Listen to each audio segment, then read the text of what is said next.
Okay, I'd like to call the Ascension Parish Home Rule Charter Revision Committee meeting to order.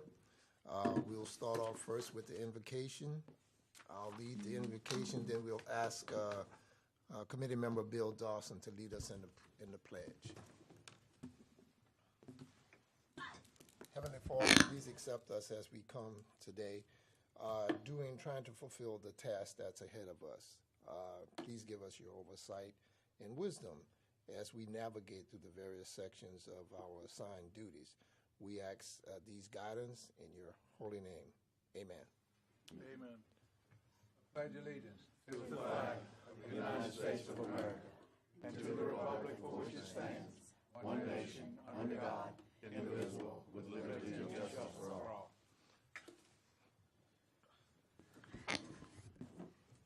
Okay, we're going to ask the secretary to please proceed with the roll call. Mr. Dawson. Here. Mr. Burnett. Mr. P.T. Here. Mr. Trosclair. Here. Mr. Jarrow. Here. Mr. Kazare. Here. Ms. Casso. Here. Mr. Lawler. Mr. Martinez. Here. Ms. Laurent. Here. Mr. Hernandez. Here. Mr. Lambert. Here.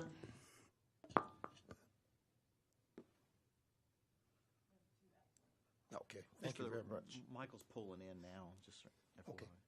We'll denote him when he comes in. Okay, for the record, we suspended the meeting last week as we adjourned officially.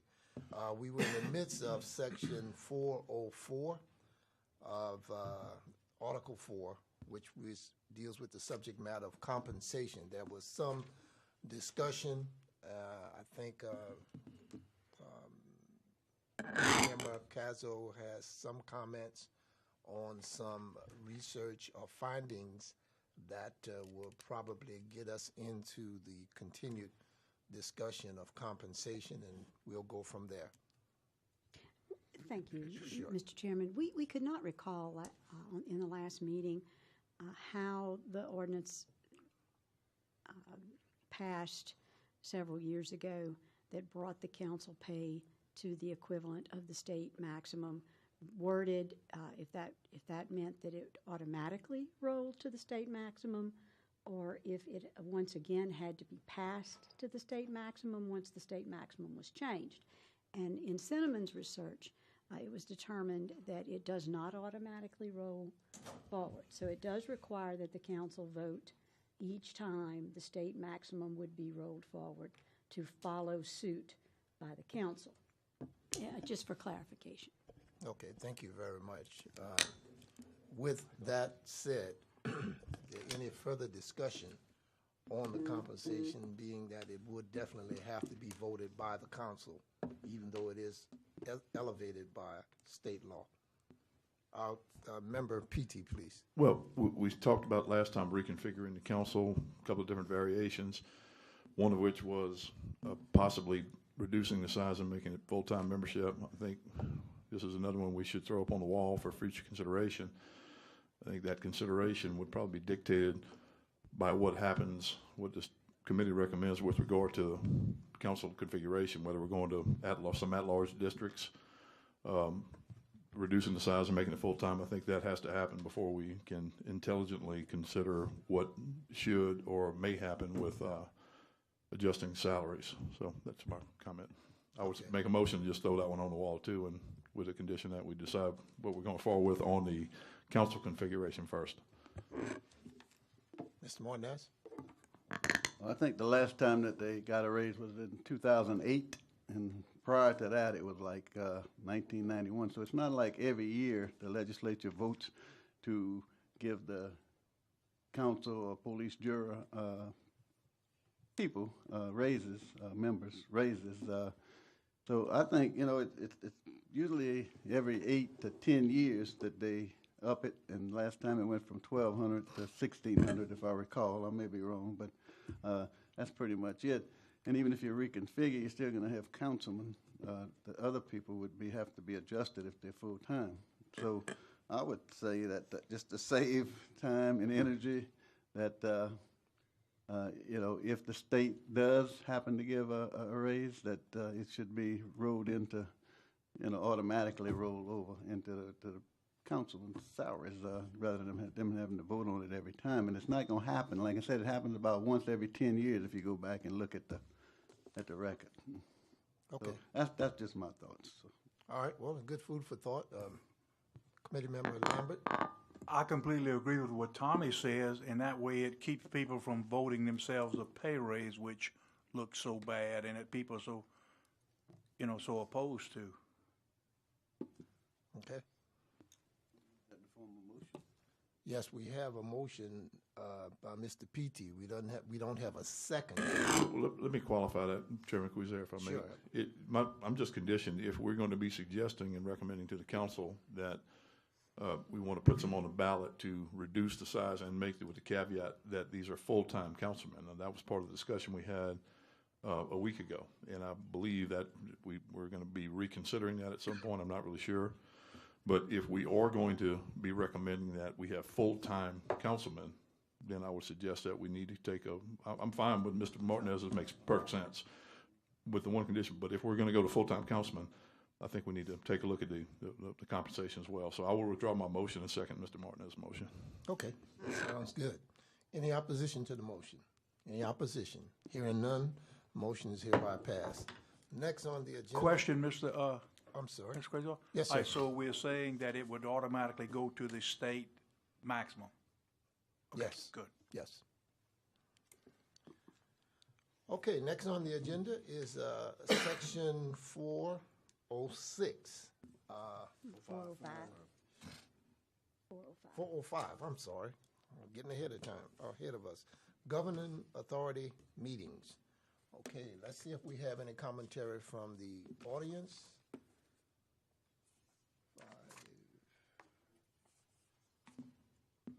No, we have none. What's the pleasure of the committee? Governing authority meetings. Hands up. Okay, I'll go. Mr. PT? Okay. Reading the 2009 suggested revisions, there was I believe it made it onto the ballot, where the wording of 4-05 would be changed from special meetings in case of, quote, extraordinary emergency, and that would be changed to, quote, in case of public emergency. To be honest, I don't, I'm just kind of leafing through the materials that we were assigned to review. I don't think it's worth putting on the ballot. But, so I would make a motion that we go ahead and make no recommendations and not come back to anything in 4-05. Okay. Any further discussion?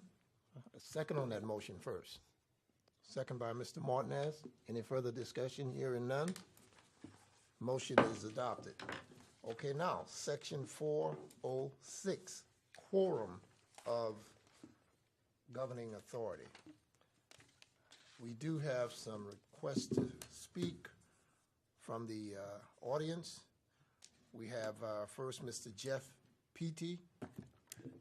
Pettit, I'm sorry, Jeff Pettit. I always get it messed up. Mr. Pettit, please come forward.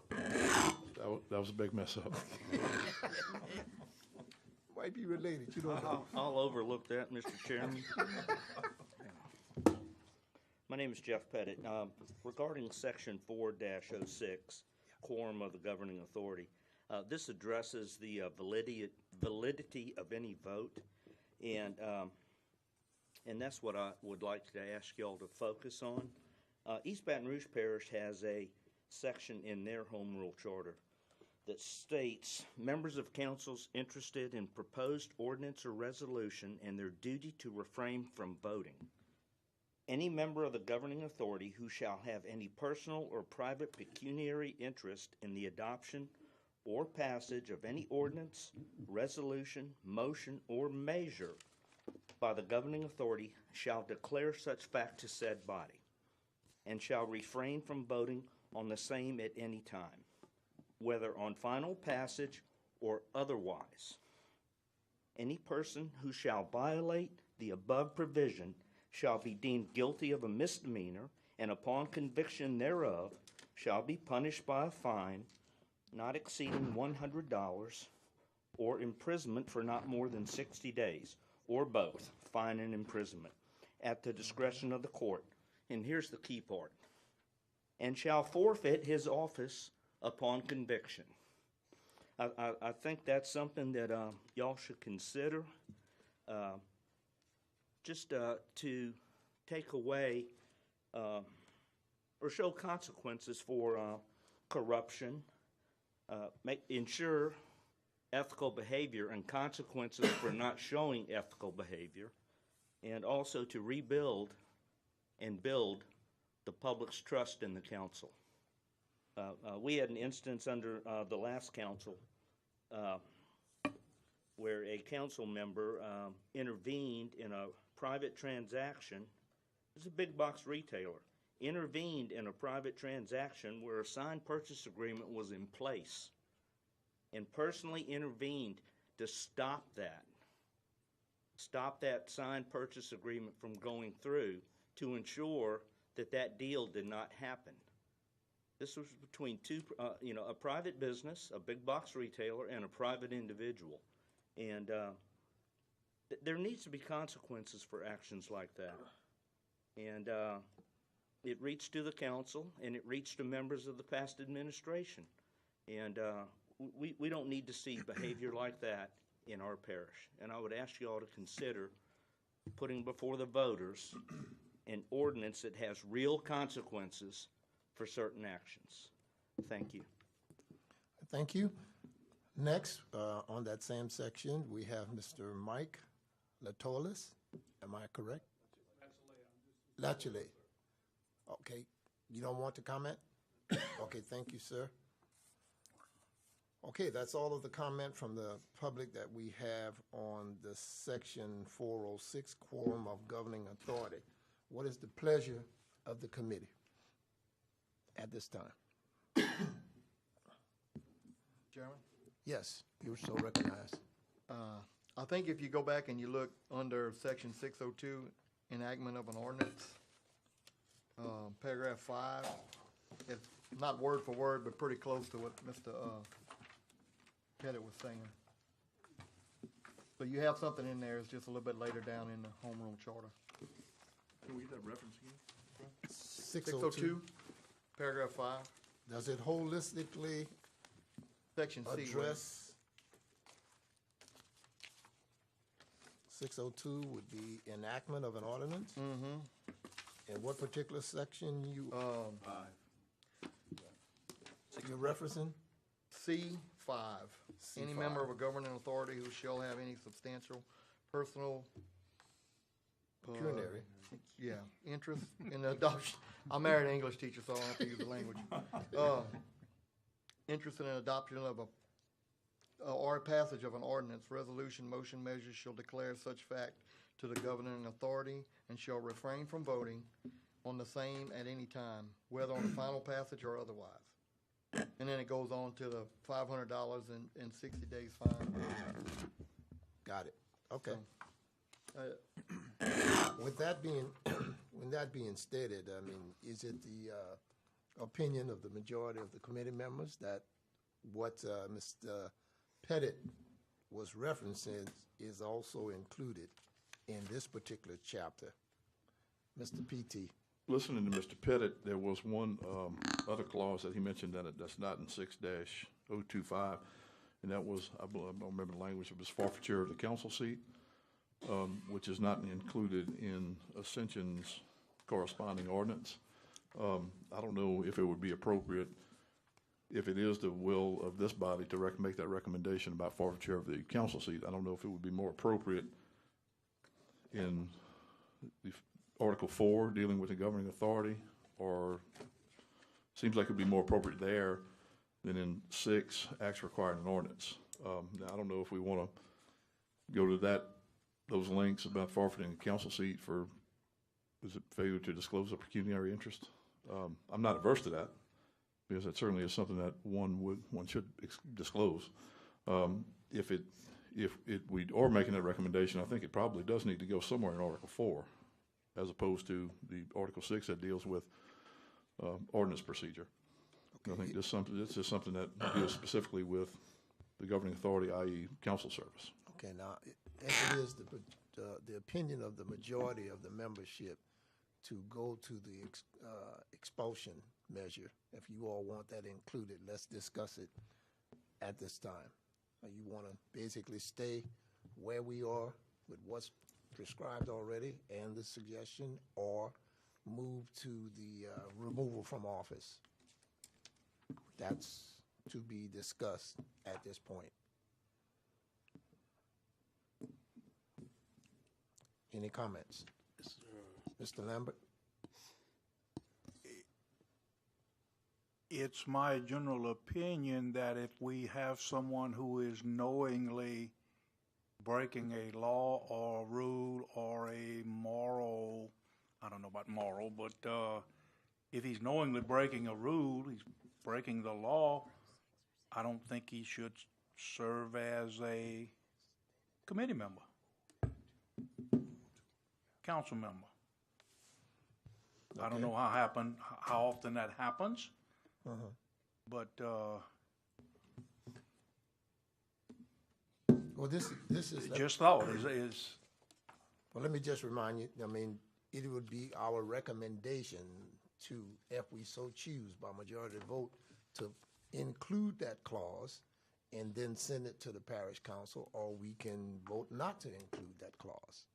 So this is where we are trying to just discuss how we want to posture this. Do we want to go deeper into that with the removal from office, or we want to basically just send a recommendation of what has been discussed, excluding the phrase of expulsion of office, out of office? is it out of place to ask some of our council members how you feel about that, or Mr. Martinez, who's been involved with this all his life, I would think most of his life? I think you'd be on point to ask them how they feel if they want to give their opinion at this point. Mr. Martinez? Maybe it would be good if we have an attorney come in next time, because there's certain state laws that say that there's only certain ways that you can be removed from office. So I don't know if you put it in the charter and say you're going to remove somebody from office, I don't think you can supersede what state law does. You can be less restrictive, but you can't be more restrictive. But if we need to have that question answered, because over all the years that I was in, it never came up, but I would certainly think that it needs to be addressed at some point. If somebody, we had a councilman that got sick. I'm not going to mention any names, but he missed about a year, okay? But he was sick and in bed, and, he carried on. But I don't think we could shorten his term, except if the recall, I think, is one of the things, and other. But I'd like to get that clarified for the future for the parish as a whole, to kind of just see if that's possible. I don't know. I'm not a lawyer, man. So. Okay, thank you for that information. Any other comment, Mr. Dawson? I think I'd like for everybody to look at 8-023, and I think that probably covers what we're talking about here. And it's in this ethics part here. Where at, Mr. Bill? 8023. Page 20, well, I don't know. If y'all have it. Reconstitution of government. 27. Mr. Dawson, would you read that? For the Any officer, official, or employee of the parish who willfully conceals a substantial financial interest or willfully violates the requirements of this section shall forfeit his office or position. Is that section 8-03? Yes, sir. Yeah. 02, item 3. 802, item 3. Got I you. have Okay. like at the bottom of page 27. Got it. Yeah, but he's breaking the law there.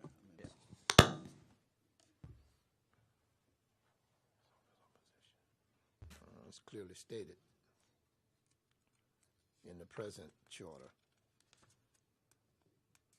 Okay, do we need to reinsert it, or do we think that would be a substantial statement to get us through that subject? Mr. Trump?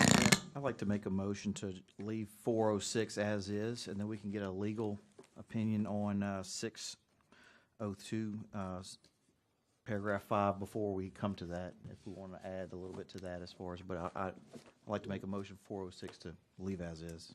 Second. It's been moved by Mr. Trosclair, second by Mr. Jarrow, to leave section 406, quorum of governing authority, as is, but also request a legal opinion before we get to the other section dealing with the subject matter, or referencing the subject matter. Do we have any opposition to that motion? Seeing none, the motion is hereby adopted. Next, we'll move to section 407, recess of meeting. Let's see if we have any commentary coming from the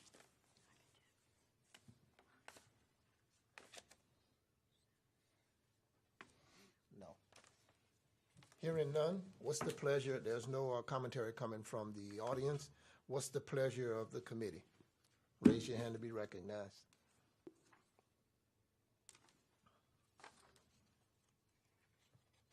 Mr. Dawson. Well, I'll move that we leave as is. Okay, it's been moved by, and second, moved by Mr. Dawson, second by Mr. Trosclair, to leave section 407, recess of meeting, as is. Motion adopted. Okay, now, section 408, chairman. We do have commentary coming from the audience. Mr. Pettit?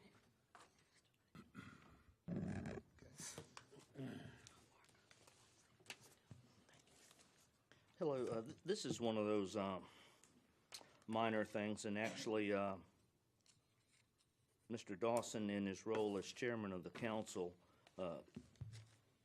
has chosen not to do this, only to vote to only break a tie. In the charter, it currently requires the chairman to only vote to break a tie. Chairman Dawson, in that role now, he votes, and I applaud him for that, and I'd like to see that continued and enumerated in either this one taken out, where it says he shall only vote to break a tie, or else change that to where the chairman shall vote. Because not only is the chairman, they represent a district, and they need to vote the interest of that district. I'd like to see this also carried down to all committees of the parish council and all boards and commissions also. It needs to be carried all the way through parish government, not just at the council level. Just a point. Thank you. Thank you. Mr. Latulay? Thank you. Okay. Any further discussion on this section? Mr. Dawson? Yeah, and thank you. You know, I vote because that's really part of what I'm supposed to do. But, you know, it's my understanding that we can't force somebody to vote because of the ethics. They have to be able to recuse, so that if somebody has a conflict, you can't make them vote on all the issues. So we have to leave that ability in there to recuse. So, you know, at this point in time, you know, I think that this is, as a charter, this is okay, you know, and I think the members, as they elect the chair, they should take that into account, you know, at that point. Thank you. Mr. Lambert? Well, I was going to ask Mr. Whoa, Bill whoa, why. whoa, whoa. Oh, go ahead. Whoa. We'll come back to you, but we have to address Mr. Lambert. Well, has the floor. I was going to ask Mr. Bill why he felt like it was important to vote, and I think he did a very good job of answering that. But it says that he shall only be required to break a tie, but it doesn't say he cannot vote, right? Okay, that's good. Thank you. Okay. Mr. Pettit, further clarification on your point? We've seen in, not in council meetings so much, but in committee meetings and boards and commissions, the chairman only votes to break a tie, but they have not declared any conflict, and they participate fully in the discussion. So there's a little bit of a gray area there that I think needs to be cleared up. If you're saying they should have the ability to recuse, absolutely. And any member of any council, committee, board, or commission has that ability. Take the state ethics training, it's there. You need to declare it, the reason why, and recuse yourself. So I think we still have some gray area in our charter there, and just something for y'all to discuss, possibly, and maybe put something forward to the council to consider putting before the voters. Thank you. Thank you. Any further commentary? We have a motion? Mr. Cueto, can I ask Ms. Castle how she feels about this? No, it's okay. Absolutely. Sure. Yeah, absolutely. I too vote in the finance chair, and but I think that you can't force someone to vote out of necessity. Sometime for a recusal. Well, but can't you So, require people to vote unless they have Unless they some have personal recused? interest? Unless they have recused. I think you could. I think this allows the chairman to vote, does not force him not to. So I don't know that the charter needs to change. I mean, I think that's something that each individual chair probably should be able to make their own decision about. But I mean, I would not oppose either one. I don't think it's that critical, frankly. Okay, what's the pleasure of the committee at this point? I think we ought to require people to vote. They want that big paycheck. I'm just kidding now. I mean, no, I think like Mr. Dawson was talking about you have people representing a district, and it would give people a very good feel about how people feel about something unless they have a personal interest in it. I see no problem with people having to represent their people and vote. Ms. Gazzo? We operate under Robert's rules, and I will consent that I'm not. I don't know it by heart. Does anyone know what the Robert's rules is relative to this? Since that is what we operate under. Bill may know. Bill. Oh, Mr. Dawson? I think, Mr. Chairman, that, under Robert's rules, they can just vote present. So they don't have to vote yes or no. They can just vote present. I would say this, that if we're gonna say everybody shall vote, or the chairman shall vote, then we should say the council, anybody present should vote.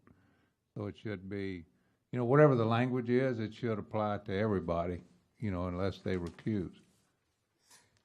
So I'm not sure whether that goes here, or maybe that, maybe there's another place, maybe, I don't know, 4-05, I don't know, I haven't thought about it, but, if I were recommending that the chairman had to vote except for recusal, and the chairman couldn't vote present, then the council should have that same requirement. Okay. Mr. Martinez?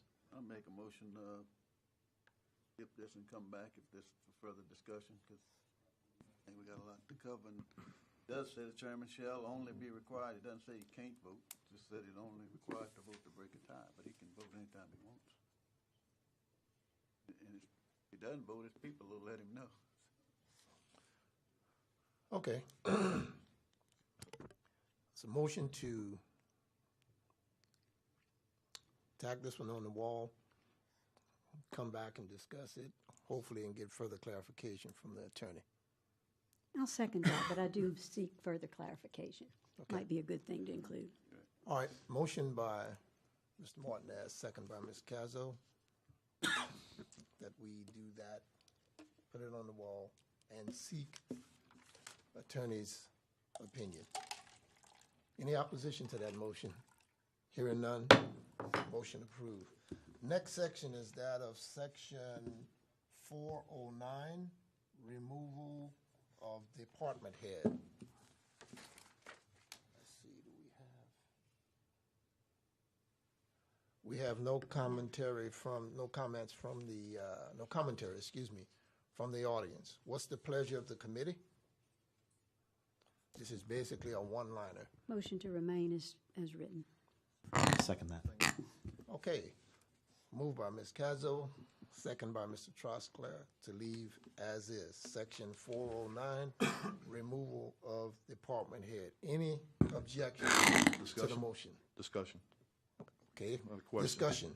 Question, Mr. P.T. I'm just looking through the 2009 recommendations, and it looked like the title was changing. It was recommended that 4-09, excuse me, be retitled council employees. I know there's been some issues with the council secretary back and forth in recent months.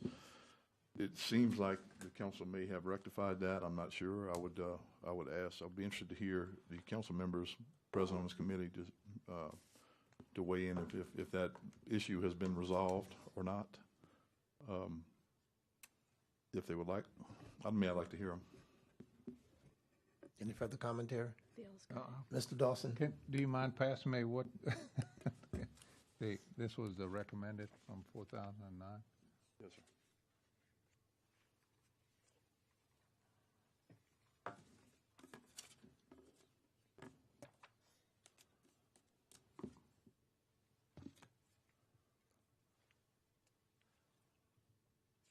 And this may just be a matter of housekeeping. I'm just not sure where, if this is still an issue, I don't know where it would come up in our discussion of the current charter, if not here. So it seems like an opportune moment. Well, I think in the removal of the department head, I don't remember that, and we were on it, but, I think that we kind of rearranged the order of things, and I think this should stay myself, but I also think that there is some language in there that we need to look at, instituting somewhere in the document. And I think maybe it's either in the council secretary position when that comes up. Which I think that'd be 501, or if I'm not mistaken, Secretary and Treasurer. No, I don't disagree. I think the existing extant language needs to remain. I'm just more of a housekeeping matter, because as we go down the list, this particular issue won't come up. And I just noticed that it did come up and it was placed here in 2009. So merely a housekeeping matter. Okay, question. Within the context of this discussion, do we parallel or put on the same level the secretary and and any department head? Are they on the same level as far as within parish government? Mr. Dawson? I think there's some language further in the document about the secretary treasurer, but I know that the parish president has the secretary and the treasurer serve at the pleasure of the parish president, and I think there's some language that they can be reinstated, but I'm not sure about that. But I would say, just to comment on this particular sentence, that this does need to be a high hurdle as far as 2/3 of the members. So this would take 8 people, and so normally you'd give the parish president that option, or give him the ability to bring in their cabinet, and the governing authority would not be involved in that unless there was some extreme circumstance which would take the 2/3 of the members.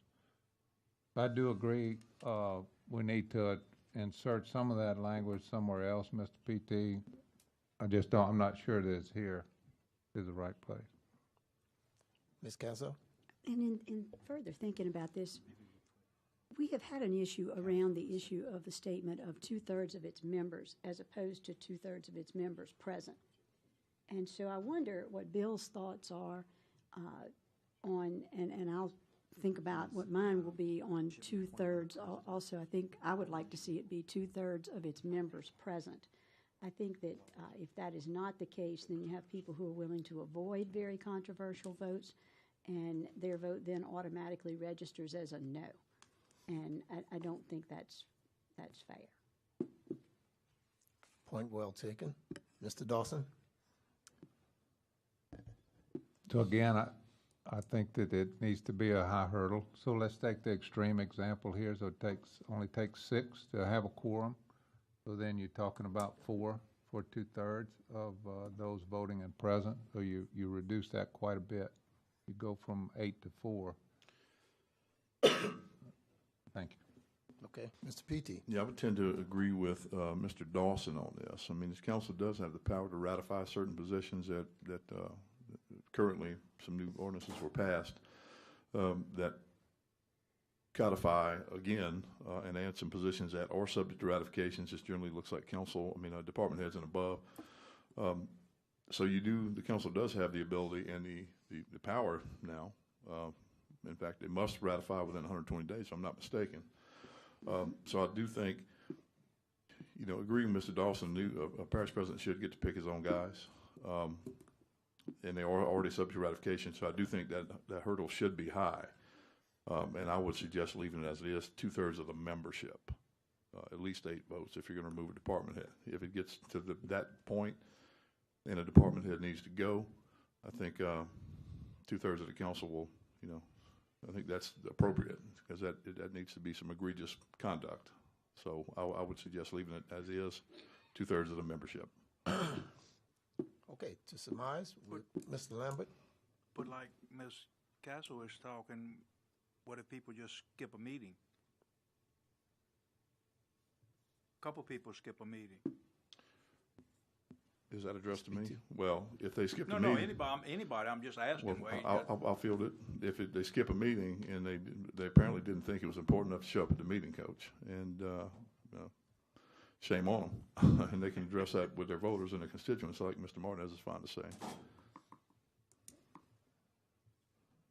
What's a no vote under this current? Obviously, if they're not there voting, it's a no It's vote. registered as a no. Well, it's just they're registered as not being present, but, they can't. They can vote. You still have to have 8 to make that 2/3. 2/3. Even if there's only 8 there. Okay, well, the controlling factor is 2/3. Yeah. So the vote has to be unanimous at that point. Yeah.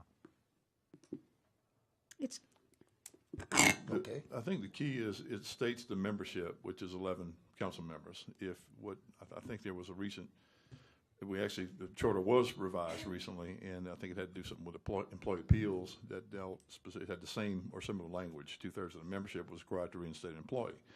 The change was, in that particular provision, it became 2/3 of the membership present at the meeting. So this is different. I think that addresses a regular employee as opposed to a department head. And I do think if we are removing department heads, it should be 2/3 of the entire membership. So I would, okay. I guess, Well, re-urge Mr. Trosclair's motion. Okay, well, this section, 4-09, is removal of department heads, so that's a separate issue. Okay, it's been moved by, well, I just wanted to comment. I certainly had not made that in the form of a motion because I wanted to hear kind of what the thoughts would be, and so I'm satisfied with all the conversation. Thank you. okay. Mr. Trosclair, your motion? Motion to leave it as is. Second by Mr. Freyu. Mr. Hernandez, I'm sorry, why did I say Freyu? Hernandez, I'm sorry, excuse me.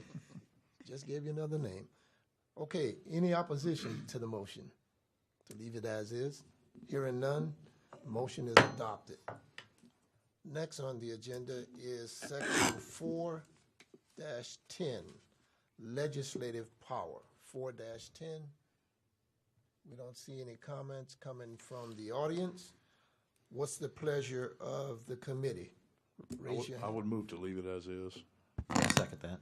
Moved by Mr. PT and second by Mr. Trosclair to leave as is. Any opposition to the motion?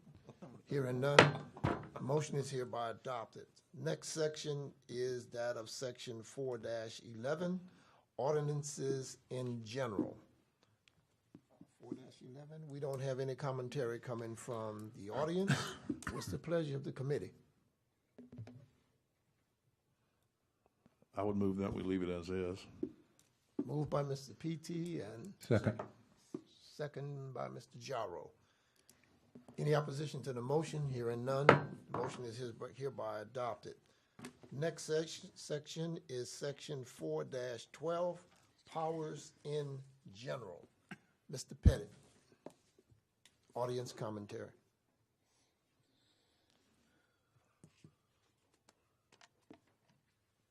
There's a couple of sections in 412, and I've seen this at committee meetings, especially of the parish council, where the council member or a member of the committee, council member chairing the committee or a member of the committee has requested the presence of a member of the administration to give a report, supply information, and it hasn't happened. And it's happened more than once. In our current charter, it says, the governing authority at present may require periodic and special reports from all parish officers concerning the affairs of their respective departments. I'd like to see if there's any way we can strengthen that and require at certain times with due notice to the parish president that I've seen it with utilities especially. Even when somebody from the administration shows up, they don't have the documentation in hand, and what happens is they tell the committee members for, say, utilities, I'll get back with you on that. And that's fine. I hope they do. The point being, it never comes back before the public. We can't go back and watch it on Channel 21. We can't be here present and hear and see if the information was delivered, and if it was delivered, what was in it. We don't see it. The public never sees it again. And it was important enough to make it to an agenda, but then we never see it, and it's never discussed publicly. And I'd ask you all to look at that. I'd like to see when a council member, an elected representative of the people, asks for information, then I'd like to see it presented, and presented in a form and fashion where the public can see it. The second thing under powers in general, they have the power to levy taxes, fees, and assessments.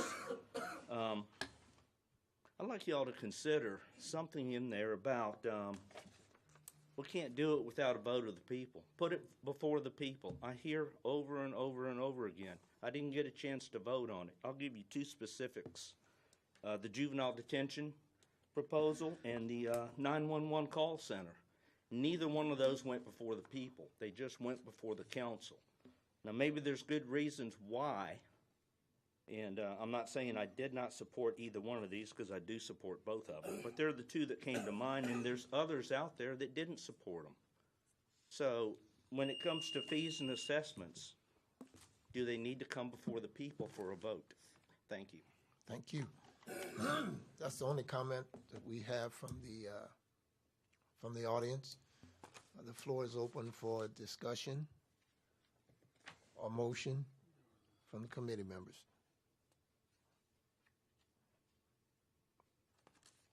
Who's there? Mr. P.T.? I'm sorry. You ready? You want to go? Okay. I was recognized. No, I think, I had never given this any thought about it was 4-12A, which Mr. Pettit just addressed about the levies and the assessments. But I'm not saying, I don't even know if it's illegal. I know there was a lot of discussion when the juvenile detention center millage was adopted by the council, and adopted pretty handily, as I recall, maybe one no vote.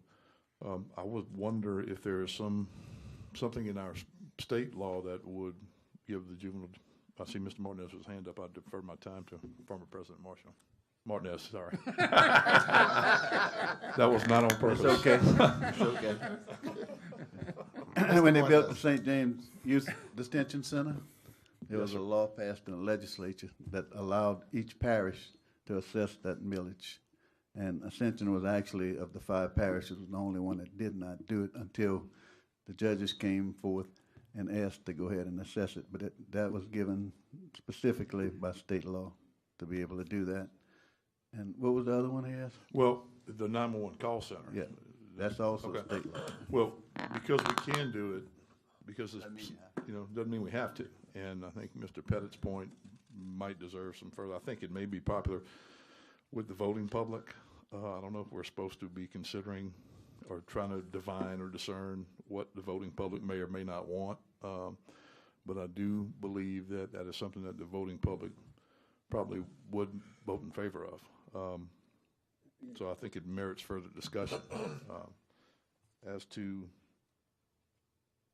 I think what the other one Mr. Pettit brought up was C, the governing authority requiring periodic reports and special reports from parish officers concerning affairs of respective departments. I mean, this has been a big problem in local government, particularly in the last year and a half. Certain council members cannot, under any circumstance, get the administration to show up, and that, to me, is an absolute travesty. Not blaming them. I don't think this is any fault of any council member, but for the president's administration to decide by fiat that he is not going to allow representatives of the administration with expertise that's necessary for the council to do their jobs is an absolute disgrace. And I would like to see, certainly have some teeth placed in this. Also, the RPEC, which is one of the materials in our packet, pardon me, RPEC also suggested this one. As it reads now, let's see the RPEC language. I don't want to screw up their verbiage. If I can find it, bear with me. The RPEC reasoned that, quote, the council shall have access to department heads and other parish officers at council meetings without having to acquire the permission of the parish president. They suggested revision of the charter 4-12 paragraph C. They would replace the current verbiage with, quote, upon request by the council, department heads, agencies, or special districts shall make periodic and special reports and presentations concerning the affairs of their respective departments at council meetings and subcommittees. Now, I think they meant standing committees, but I would really like to see that become part of our governing document, and I would make that in the form of a motion. Okay, I think Mr. Dawson had a comment. So I got lost in that, but, well, I lost my comment. I didn't get lost in what Mr. P.T. did, but, let me reserve my comments, because if you want to talk about C and what have you, because I have some, on the, some of the others, E, F, and G, I think that we should talk about. I'd like to hear the panel's views on organizational chart. This is something that we went through here recently, and tried to get a published organizational chart, and we didn't yet. So I'd like to just hear the committee's thoughts on that. Okay, Mr. Trosclair. So my thoughts are really on 412 Section A as far as, but levy and collect taxes, special assessment, service charge, license change fees, and other revenues. That section there, I think that ought to go to the people, just like we're doing here. If we're going to change this charter, it ought to go to the people.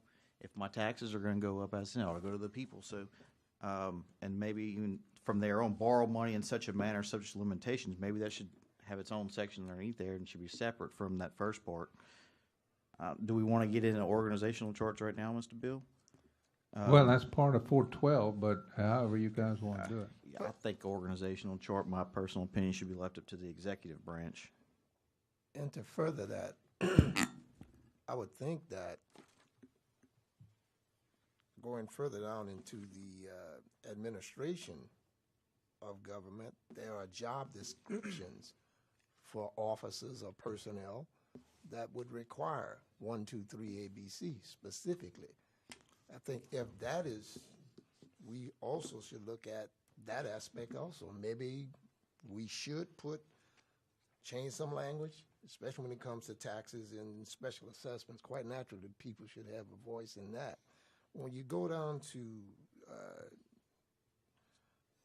job requirements of officers or employees, I think under administrative law or administrative procedure, the governing authority would have the right within a job description to say that this will take place or delineate it to the specifics of what would be necessary.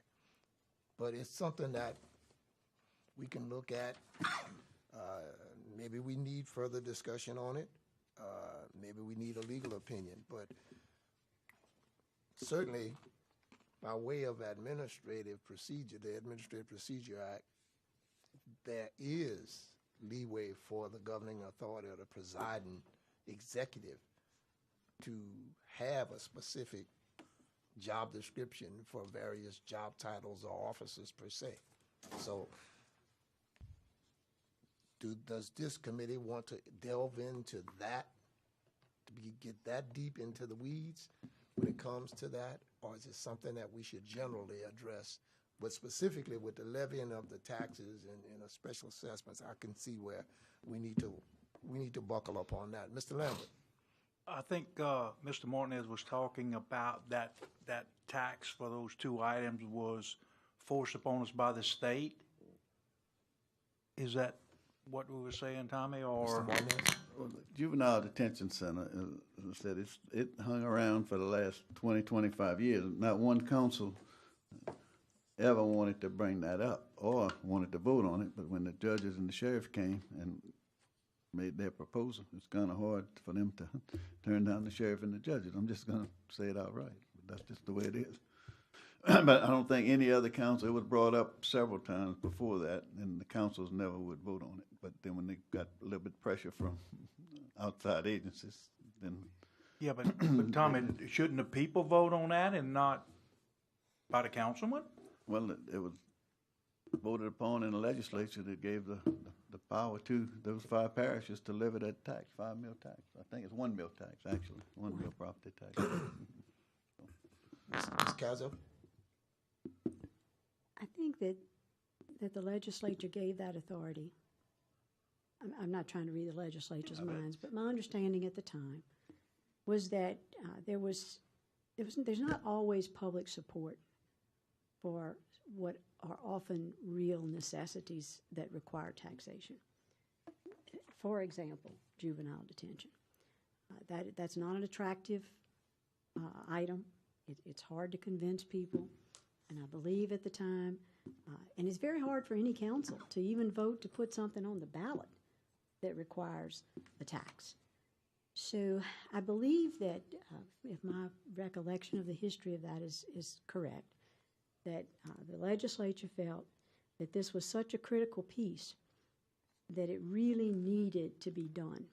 And they wanted to give some, for lack of a better term, political cover to people who were going to have to make very hard decisions. And so they made it possible for the governing authority to, on its own, put a 1 mil tax for juvenile detention. Now, Tommy, you may have more recollection of this than I do, so correct me if you think I'm off base here. But, you know, folks, voting for taxes is hard. And voting to get somebody to even put it on the ballot is hard. But there are times when there is a need in your community that is just so important that somebody's got to do the hard thing. And so, and juvenile detention is just not, it's not a warm and fuzzy. It's not something that most people feel will ever affect them. Now, they may be wrong, but they don't believe it will. And so they are disinclined to vote to house prisoners, juvenile prisoners. So I think that in order to prevent a constant no vote on that matter, the legislature gave that authority to the governing authority of the parishes, because it was critical, I think, in some parishes and not so critical in others. It has become a critical issue in almost all the 5 parishes. And when it became so critical for the people of Ascension Parish that we were paying literally the kinds of rates that constituents in this parish pay in hotel rooms, in the finest hotel rooms in the biggest cities in this country, it became obvious that we had to do something. And so the sheriff and the judges came and helped us and enlightened us and literally, just pleaded with us to give them the resources to take care of this problem. And so I think people just need to, you know, I really don't have a strong feeling one way or the other about this, other than I think we run the great risk that if there becomes an issue around which the legislature feels so strongly that there would be issues around getting passage of local taxes, that they put this kind of opportunity in place for a governing authority on the local level, then I would hate to see that go away. This has not happened to my knowledge, but one time. It certainly isn't something that the legislature is doing over and over and over again. So unless we saw this as happening with some degree of frequency, I would be reluctant to lose the power to heal in a situation like juvenile detention. It would have to be something equally critical, I'm sure, to get this kind of legislative authority. Point well taken. Mr. Petey? To echo some of what Ms. Casso said, it became that much more critical when, if I'm correct, when St. James Detention Center closed down, correct? Right. And it is, most votes, the vast majority of votes do require a vote of the people. But not to, I find myself in a strange position of agreeing with Brandon Trosclair here. It's either about what the people want or it's not what the people want. I get all that. And, I would feel better if we put this one on the table for some more consideration. And maybe, until Mr. Pettit brought it up, I really hadn't thought that we'd be discussing this issue.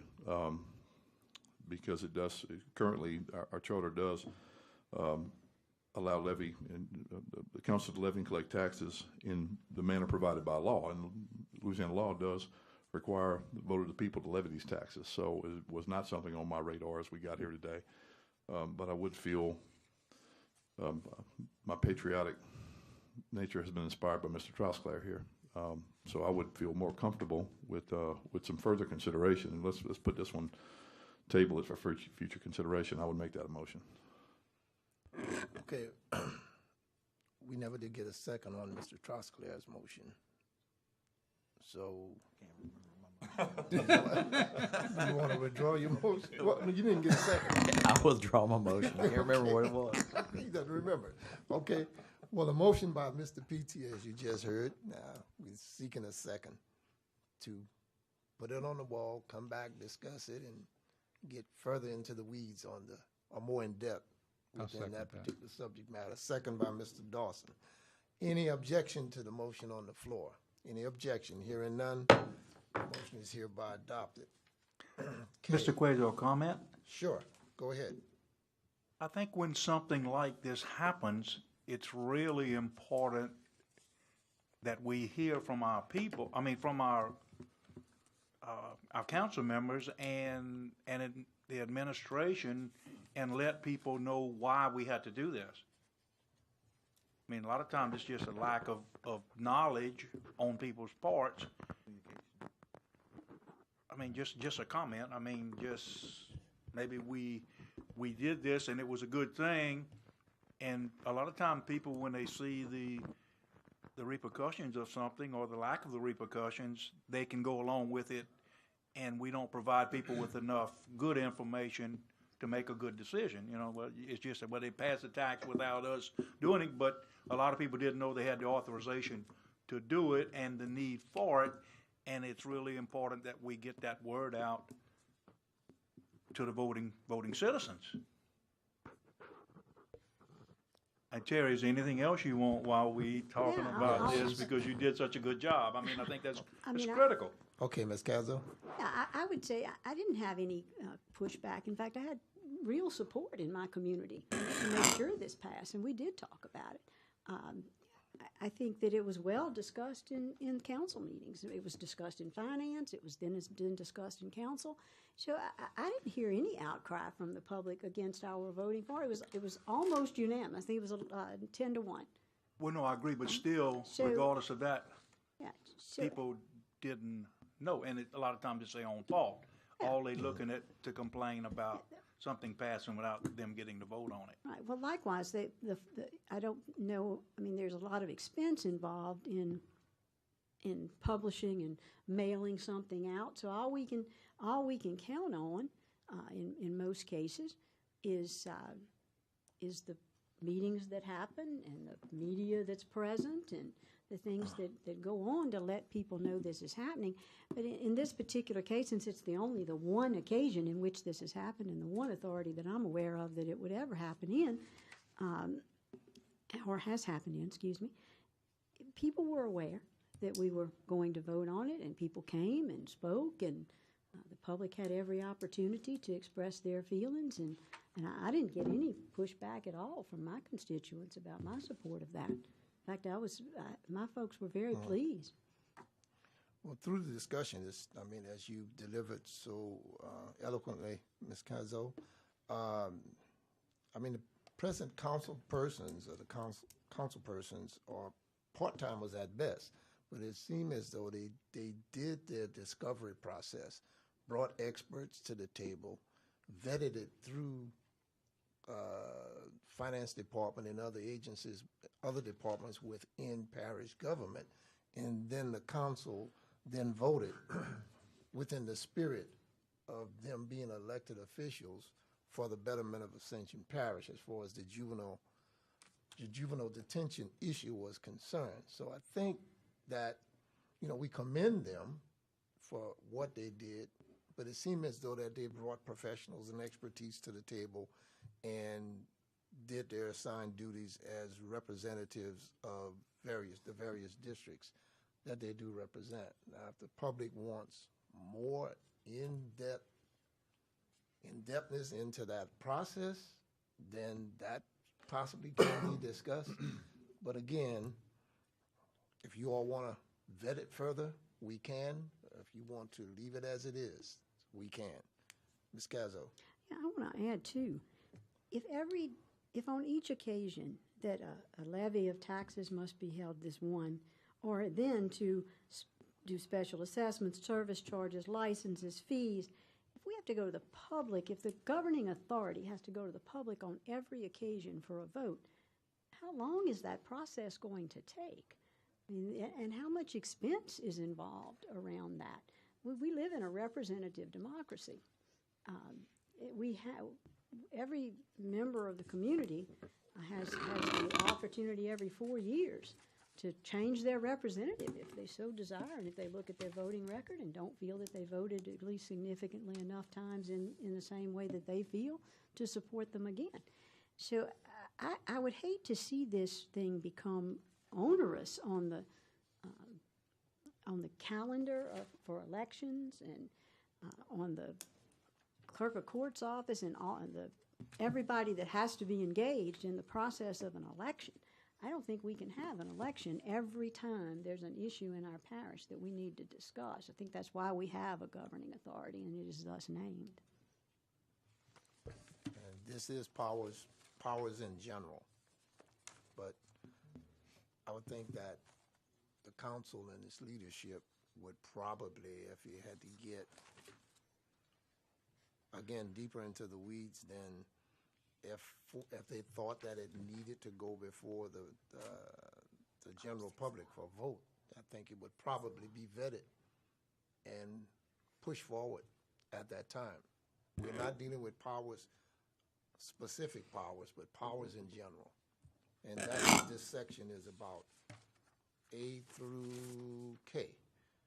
So, we have a motion by Mr. P.T. Mr. P.T., would you state your motion again? My motion is that we put this aside and table it and come back to it for further consideration. Is that the whole 412? No, that's just 4A. I mean, there's other things of 412 I have more definitive opinions about, Okay. but that's just 412-A. Okay.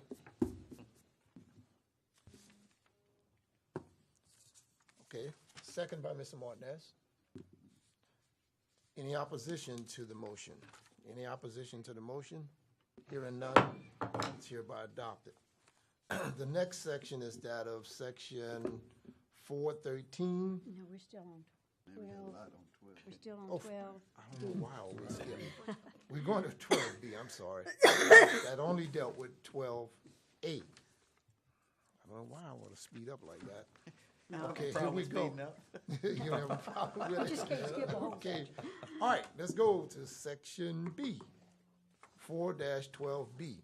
Make appropriations for all parish purposes as provided in Article 7. Motion to leave it as is. Second. It's been motion by Mr. Martinez, second by Mr. PT, to leave as is. Any opposition to the motion? Hearing none, motion is hereby adopted. 4-12C, require periodic and special reports from all parish officers concerning the affairs of their respective departments, offices, agencies, or special districts, which reports shall be submitted by and through the parish president in the case of departments, offices, agencies, and special districts subject to his or her jurisdiction. Discussion? We kind of did discuss this, Mr. Queezer, you recognize me? Yeah. Okay. I just pointed at you. Dawson fussed at me a couple days ago. That was in order. No problem. And I don't hear an objection on that. Okay, let's get back to Thank you, sir. May I have another? Right. I would like to see more teeth put into 4C because I think this council can be hamstrung by a recalcitrant administration. Refusal of access to administration personnel when the council is tasked with doing the business of this parish is not acceptable. Not acceptable at all. And I would urge that maybe RPEC's language is the right language to consider. I would even go a little further than RPEC did. RPEC wrote and suggested, and this is one of the materials in our packet that we were given, they would replace the current language of 412-C with, quote, upon request by the council, department heads, agencies, or special districts shall make periodic and special reports and presentations concerning the affairs of their respective departments at council meetings and subcommittees. I would like to see the council have the authority to compel the appearance of administration personnel if possible. I mean, it's just, to me, it's just not acceptable that administration is going to punish any council member for trying to do their job. Mr. Martinez. Department heads and not one employee should have to listen to council members. They'd have to go through the office of the president. And I don't know what's going on right now, but I mean, I think if you would ask through the president, don't just go out to the department head and say, come to my meeting and make a report. I mean, it's not legal to do that under the current charter, the way it stands, because all employees report to the parish president, and they're all under his jurisdiction. So to do what it says, and it says that it says shall be submitted by and through the parish president in the case of departments, offices, agencies, special districts subject to his jurisdiction. So if you want to craft some language different, it's still going to have to go through the parish president's office. And, you know, so that needs to be clarified. What the ORPEC says, it kind of bypasses the parish president. Ms. PT. And I'm not suggesting bypassing the parish president. I think in our, I think it was maybe our 326 meeting when we took up executive authority. If I'm not mistaken, there's verbiage in section Article 3 of the current charter of executive authority, dealing with the executive authority, what meetings the parish president is required to attend, which ones he's not required to attend. Maybe there is this isn't the right section to do this. Maybe we need to task and compel the parish president and or members of his administration so designated to make periodic reports. Maybe that's better to address the requirement in Article 3. And I don't know if we can, I would like to have this discussion in one of these articles as we come back to one of these articles. But to me, checks and balances is fine, is necessary, but some level of cooperation is also necessary. Well, I agree with you. I'm not arguing that point. I'm just saying you can't just bypass it. You have to follow the law. I'd like to make a motion.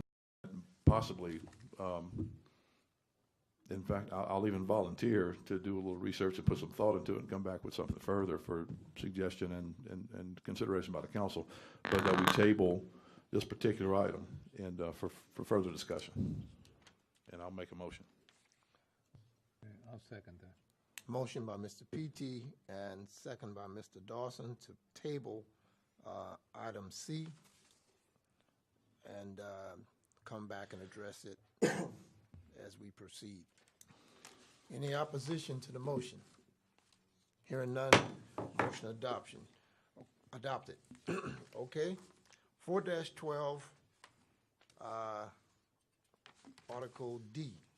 Make investigation of parish affairs and make inquiries into the conduct of any department, office, agency, or special district of the parish, including the investigation of the accounts, records, and transactions of the department, office, agency, or special district. Any discussion?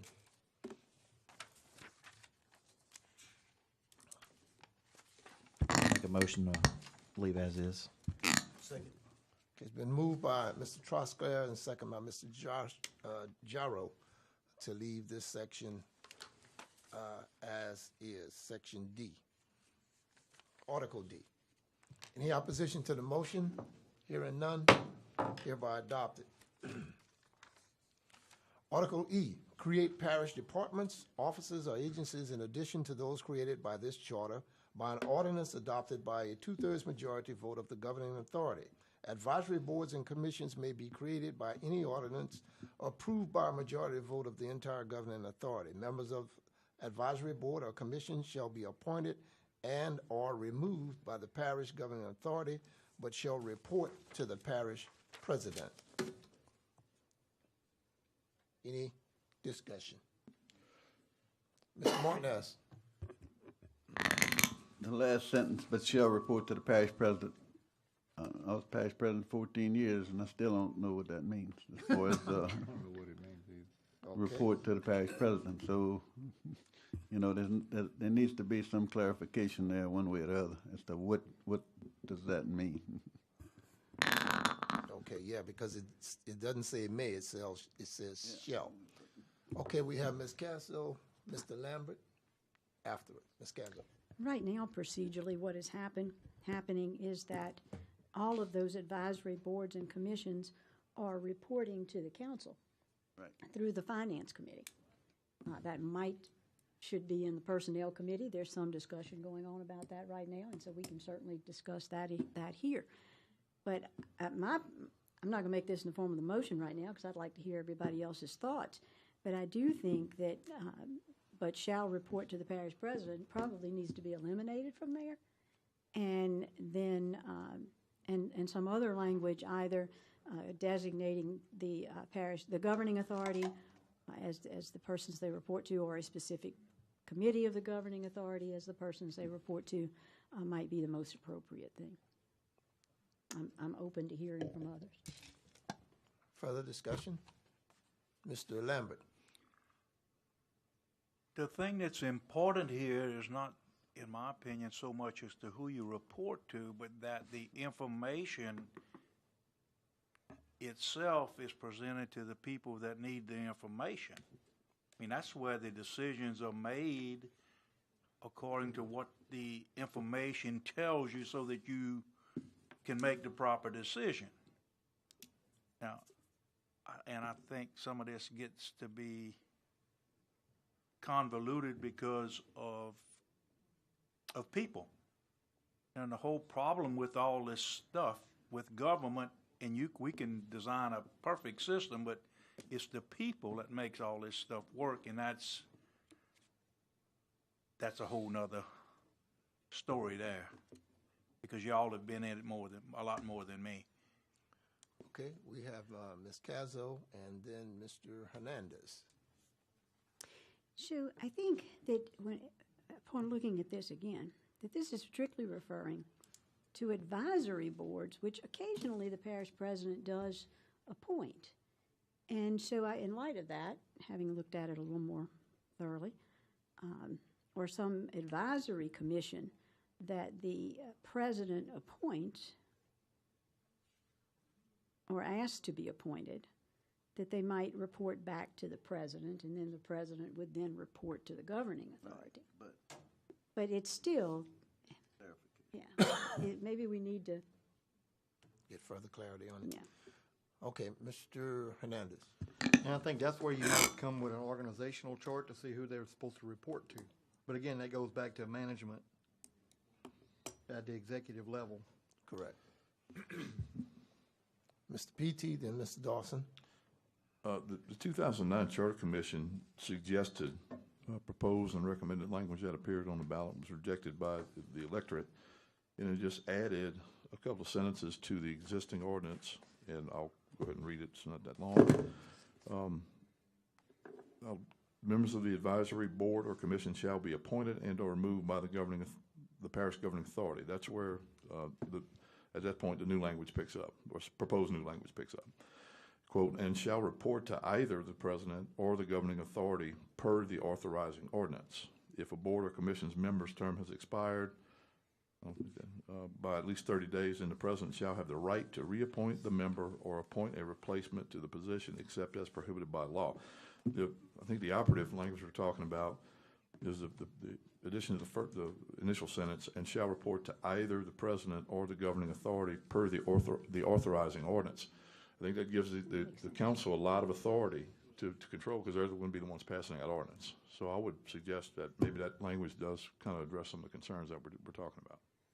Okay, Mr. Dawson. Well, before I heard that, I don't know who was on that 2009 committee, but I don't remember that either. but we were smart then. no, my thoughts were to just strike this last sentence. Members of advisory board or commission shall be appointed or removed by the parish governing authority, but shall report to the parish president. Really, and it just leaves it with more or less what you're asking there, Wade, or what you have there, which is that it'll be spelled out in an ordinance. Well, appoints them. Yeah. The appropriate governing authority, yeah. And I'll Okay, clarify the record, Mr. Cuizer, that motion that was moved by Commissioner Dawson in 2009. And probably seconded by Commissioner Castle. So it's coming back full circle. Okay, so with that clarification as read by Mr. PT and initially brought forward by Mr. Dawson in 2009, are we in agreement that that would bring clarity to this whole I'll second. section? I think Mr. Martinez motioned. You're going to put it in a motion. I'll make that motion. And I'll second it. Yeah. Okay.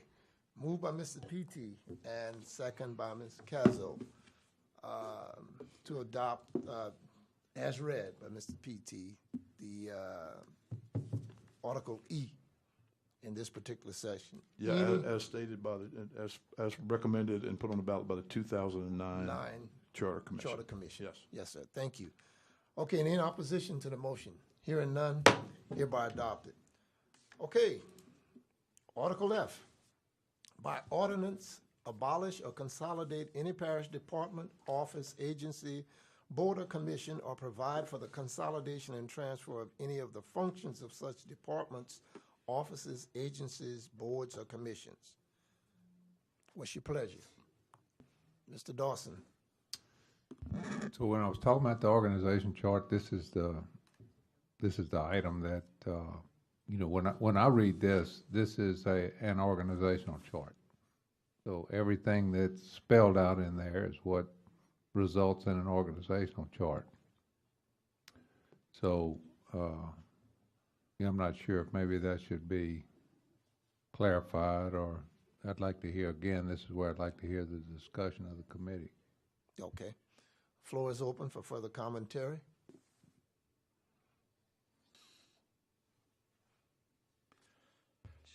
Mr. Trosclair? This thing just deals so much with the with the executive branch and not the legislative branch when it comes to an organizational chart and so forth. But if the parish president thinks he needs a position within his the executive branch, and the council can come right behind him and abolish it, I just don't think it belongs here myself.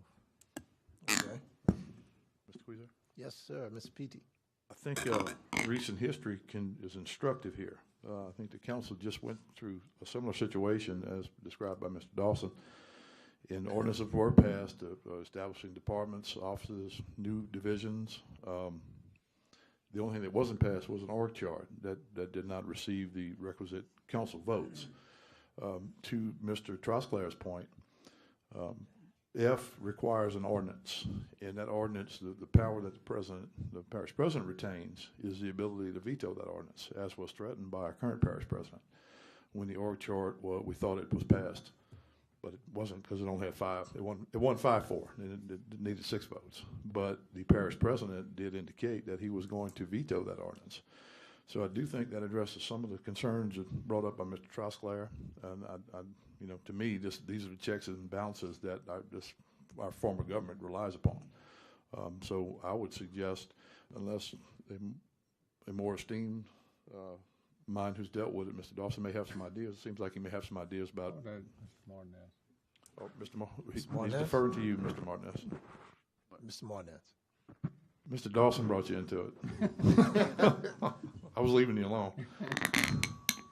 Well, every president is going to be different. If you look at the 4 that we've had so far, I think you'll see quite a difference in the way they create things and bring in new departments. Like they got a bunch of new departments that I never heard of under this administration. But, you have the authority, according to this. You can abolish some of those departments if you'd like to, or you can create other departments if you'd like to. So it's just a matter of doing it. So if you don't think that the org chart right now is what you like, according to what the charter says, I mean, you have the ability to do so. Now, the president also has the ability to veto it. So, right. I mean, it's catch-22, and it's like you said, it's kind of a balance of power, a check in place, check and balance in place, and it just depends on who people vote in. I mean, that's just everybody's going to have a different personality. Everybody's going to come in with a different mindset, and everybody's going to look at things differently. So, but that's where you got to come to the table and sit down and discuss things, and hopefully come to a happy medium, and everybody work together. So that makes it easy at that point. Ms. Gazzo? I like this section the way it is. I believe that, like Mr. P.T. mentioned, that this is what checks and balances looks like. And it would be a real fight if there were issues around the abolition of a department that the parish president desired, and he could not engender enough votes to. If he could engender enough votes to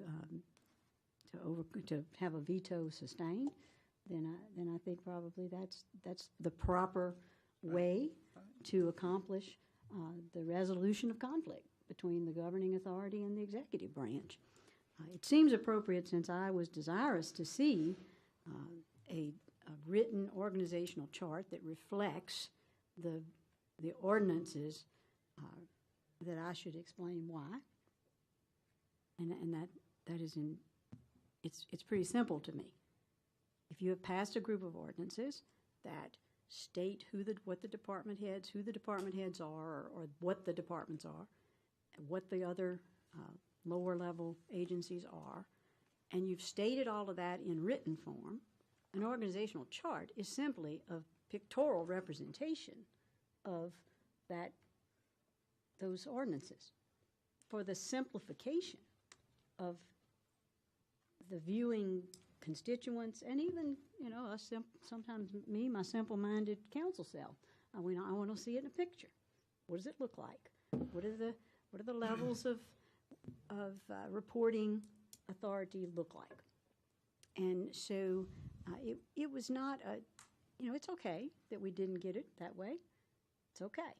I just think it would have been simpler had we been able to see and pass that representation in pictorial form called an organizational chart. I don't know of any other corporate entity, And so many people come to me and say, Terry, when parish government needs to run like a business. And I try to tell them that's not real possible. There's a whole lot of different rules and regulations than business. But one of the things that's pretty simple for me to understand is how they would expect in the public and on the council to be able to see clearly what the organization of the government looks like. And so I supported and was one of the yes votes for an organizational chart. I like the way F reads. I don't think it needs to be changed, but I'm certainly still listening. And may we also keep in mind, between the two spheres of legislative and executive lies the art of compromise. So Thank you. that's what intelligent people try to do. So it's not an exact science. Mr. P.T. Well, I would suggest not dealing with an org chart specifically. If the council had 8 votes to adopt an org chart, it could adopt an org chart, and there's nothing that the parish president could do about it. But in a broader sense, I would agree and echo everything Ms. Casso said. And this, our parish council is defined as the governing authority, and it is. I think this is broader even on the federal level. It is the Congress that appropriates certainly, and really votes to form. The FBI was, I believe, a congressional action. The president is the executive. He executes. He executes the laws that are passed by the legislative branch in this case. So I think this ordinance is perfect the way it is, and I would make that in a form of a motion that we leave it alone. I'll second that. Okay, motion on the floor by Mr. P.T., second by Ms. Casso. Any opposition to the motion? And I have Mr. Dawson, further one other discussion? bite at the apple on the discussion, Sure. which, I think one of the things that we were looking for here, and I agree with what's been said as far as this item F, but I would like for the committee to consider either adding as an additional item or supplementing this, which to say that, I don't know if I got this right, but that the president shall submit to the council the current organization chart and any changes. Okay. That's, Question. Would you? Further, Are you further amending? discussion, Mr. P.T.? Sorry. Just one quick question. Would you suggest that it becomes effective only upon adoption by the council, or Well, because you know, this I think is he has submitted a org chart to everybody, right? Recently. well, he has, but it's my understanding that it's been changed. Okay, so that's why I'm asking the question. Are you suggesting that the president be required to submit that org chart to you, and it becomes effective upon adoption by a council ordinance? Just a question. No, that wasn't in Okay. the motion. It was just that it be submitted to the council, that the current chart and or any changes be submitted to the council. So that at least we're aware of when changes happen and what the current structure looks like. Duly noticed. Ms. Casso? If he wants to do that in an amendment, I'll second that. Okay, we have an amendment and a second, but if the author of the amendment would yield for further inclusion of that statement, then we can take it all in one. It would indeed be an honor. Okay. All right, so if there's no opposition, Yeah, Mr. we'll Martin take there. the motion by PT. Wait a minute, there's And further Mr. discussion. No, I Mr. was Martin. opposed, but go ahead. You can do that. Okay, We're not surprised. all right. There's a motion by Mr. PT, second, and an addition to that subject was what Mr. Dawson brought forward. And it would basically be, as I appreciate it, the parish president giving notice or letting the parish council know of that particular movement, the organizational chart. Correct. Am I correct? So it would be, parish president shall submit to the council a current organization chart and shall submit any changes. Okay. All right. Now, Mr. I would Martinez. add one thing. Would you? I would suggest placing a time limit on that, within 5 days or a week. I don't think it should be that difficult. You change the org chart and you send on the email. So I would recommend and suggest that you may want to put a time limitation on when he has to. How about at the next council meeting? I like that. Seems Prior to the reasonable. next That council. seems reasonable. Okay. That being said, motion on the floor. Tell me, is it Mr. Martinez you have comment? No, I'm just gonna oppose. Okay. Oh, you're gonna. Yes, it's been motioned and second. Any opposition to the motion? Mr. Martinez. Question, are we making a recommendation, or are we, because we've been just putting stuff aside for further discussion, for further examination. It sounds like we're almost making a recommendation here, and I'm fine with that.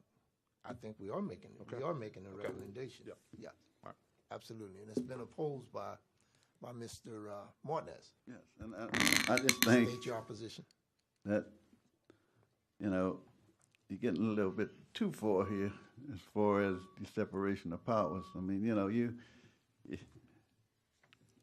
you can be the governing authority, but it seems like by doing this, you're actually trying to be the executive branch also. So, I mean, I'm just stating that it should come to this about an org chart. You should be able to sit down and discuss it and come to a rational decision. And the chairman and the parish president should sit down and talk about it and be able to come up with an org chart. The org chart is not, it's a piece of paper that kind of shows the direction that you're going in. So, I mean, I don't think that this would be worthy of putting on the ballot at this point, but that's my objection. Okay, Ms. Cassidy, further discussion.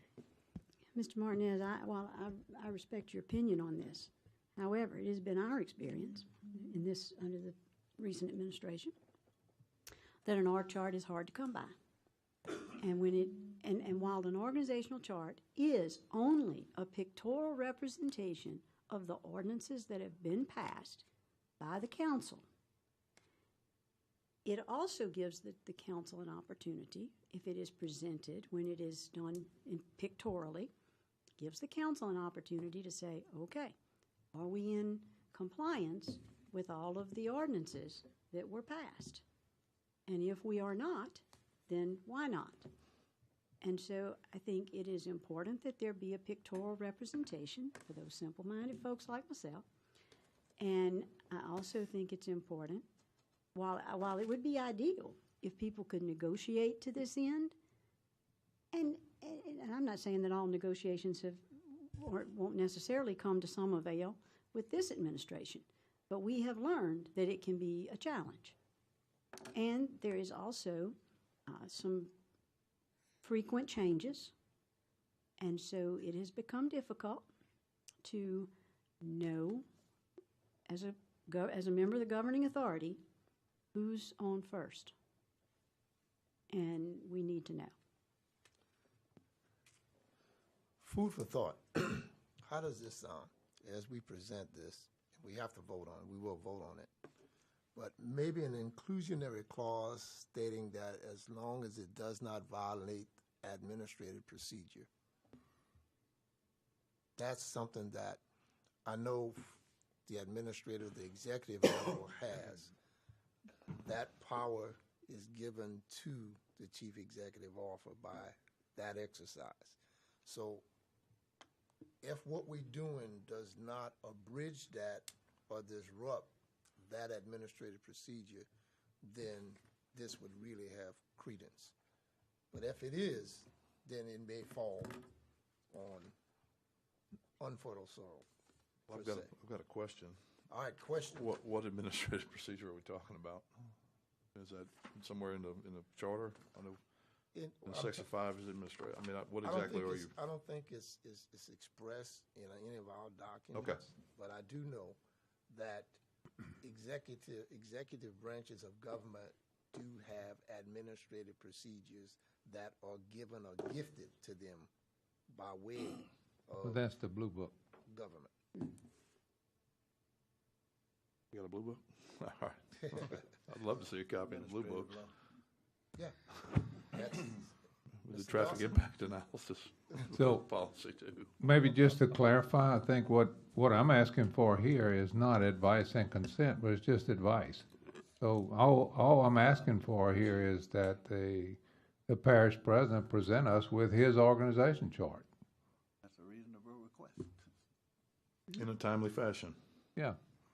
He can put whatever he wants to on it. We're not trying to dictate what goes on it. We're just saying, just tell us what's on it. Further discussion? We should go ahead and vote. Mr. Lambert? And y'all, I was nominated by Mr. Matassa, the parish president, but that's okay too. I think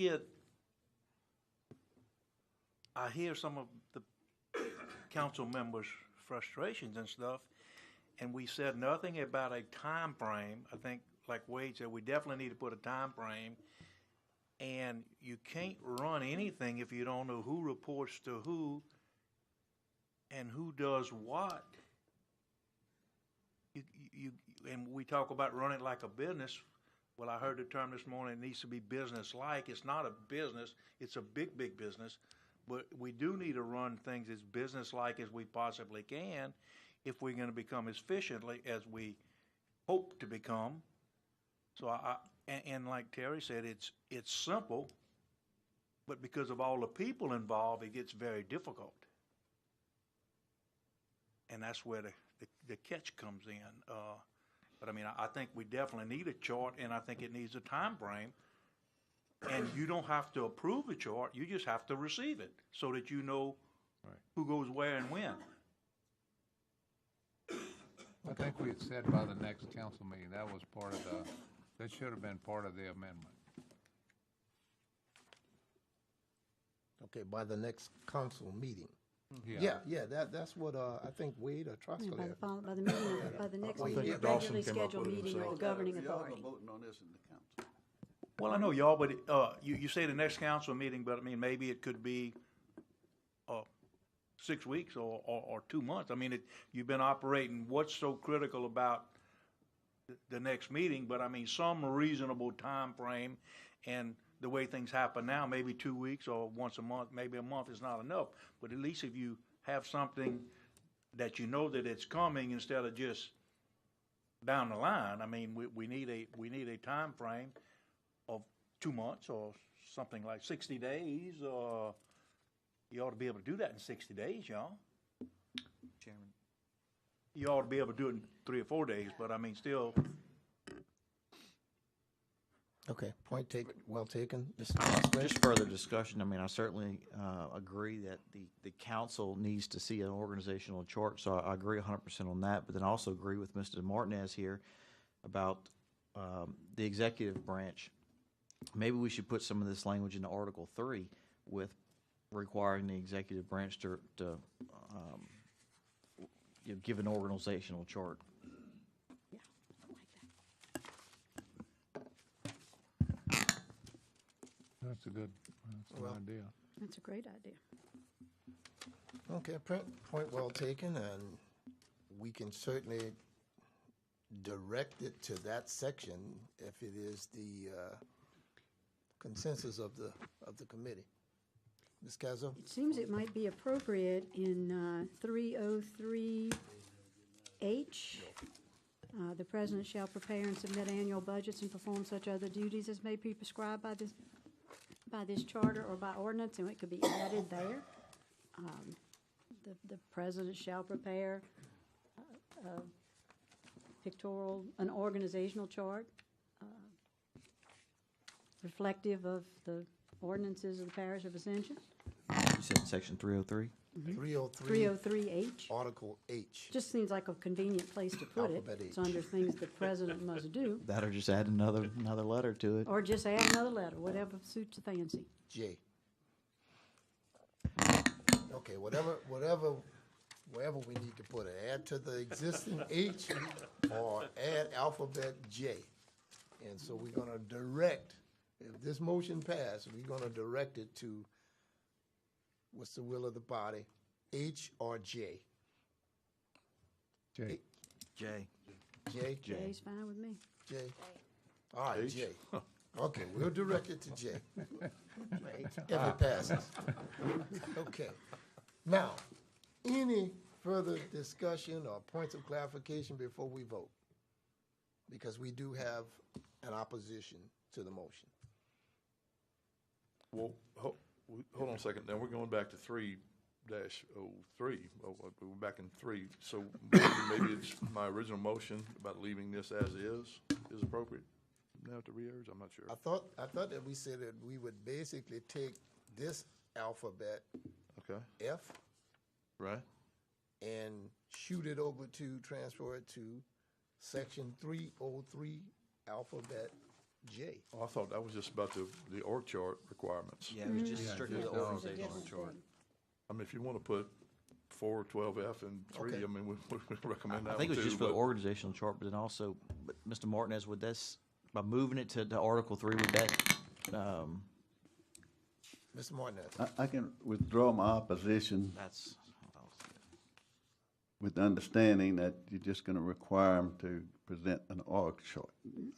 Okay, I can understand that, because in the other way, you have the power to create or abolish any department. If you wanted to go in right now and abolish every department except those that are prescribed here in the charter, you could go ahead and do that. So, I mean, you got all the power now as far as on the legislative end and the council end. So, I mean, just to require to have an org chart, I'm fine with that, but I don't have a problem with that. But then when you try to enforce that org chart a little further than that, then it kind of steps into the.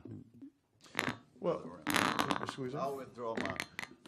Okay, Mr. Martinez has withdrawn his objection. We have Mr. Lambert and then PT? Yes. All right, let's go, Mr. Lambert. If I were parish president, I wouldn't want a chart either. You know, and Tommy had talked about that, you know, well, I don't know. Well, I mean, it gives the parish president all the flexibility in the world, and no one council members sometimes don't know possibly what's going on. So, I mean, it's all to the parish president's advantage not to put anything in writing, you know, because you can always deny it, y'all. You know, if you start putting stuff in writing, then sometimes you're in trouble. I mean, it's the truth. Point taken. Mr. PT? I mean, I'm reminded of something that Mr. Lawson said at a strategic planning meeting all those months ago, something about, you know, the charter is sacrosanct and we shouldn't be amending it unless it's absolutely necessary. And, you know, I think I agree with that, with the understanding that the council can pass any ordinance it chooses to pass. We thought it had passed an org chart a while back, till we realized that it was a 5-4 vote, and it takes 6 to pass any ordinance. But if you get 8 council members who want an org chart they want to adopt as an ordinance, there's nothing at all stopping them. So I think we can get away from all the org chart stuff and, you know, just go back to the basic. Let's leave 412F as it is. Long discussion. Okay. Ms. Cazzo? I would still like to see, and I don't mean to be obtuse here, but when I say an org chart, what I'm referring to is a pictorial representation of the ordinances that have been passed, creating departments and creating downstream from them other sub-departments or agencies, whatever you want to call them, underneath. I believe, first off, that there has to be one in the budget for the purposes of budget. So it must exist somewhere. And secondly, I believe that it should be presented to the council so that the council is aware of it. Just for the sake of, if I need to understand what the path to approval is of something, I know to whom to address my concern. And that is something that is it's not in any way, and on my part, an effort to manage the administration. I just want the administration to tell me who's in charge and what it looks like, and in a timely fashion, and be reflective of the ordinances passed by the council. It's a pictorial. So I think asking that the president present it is no small, it shouldn't be any big wish. Mr. Chairman, Yes. I mean, is it not feasible to leave F as it remains, and also, if we go back to Article 3, add a J, just to have an org chart, submitted, or not anything that the council can oppose or change, but just present an org chart. So have F stay the same, but add J. Jay, as an expression of common courtesy from the parish president or the chief executive officer to the parish council. So that would definitely entail either withdrawal of the present motion or a substitute motion. I second the substitute. All right. With the time Procedurally. frame, though. With Yeah, the the time frame, With the just time as we had composed it before. All right. If I'm sorry.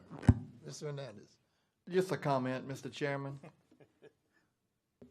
If it takes this long to get an org chart accomplished, we will never build another road. We will never Thank you.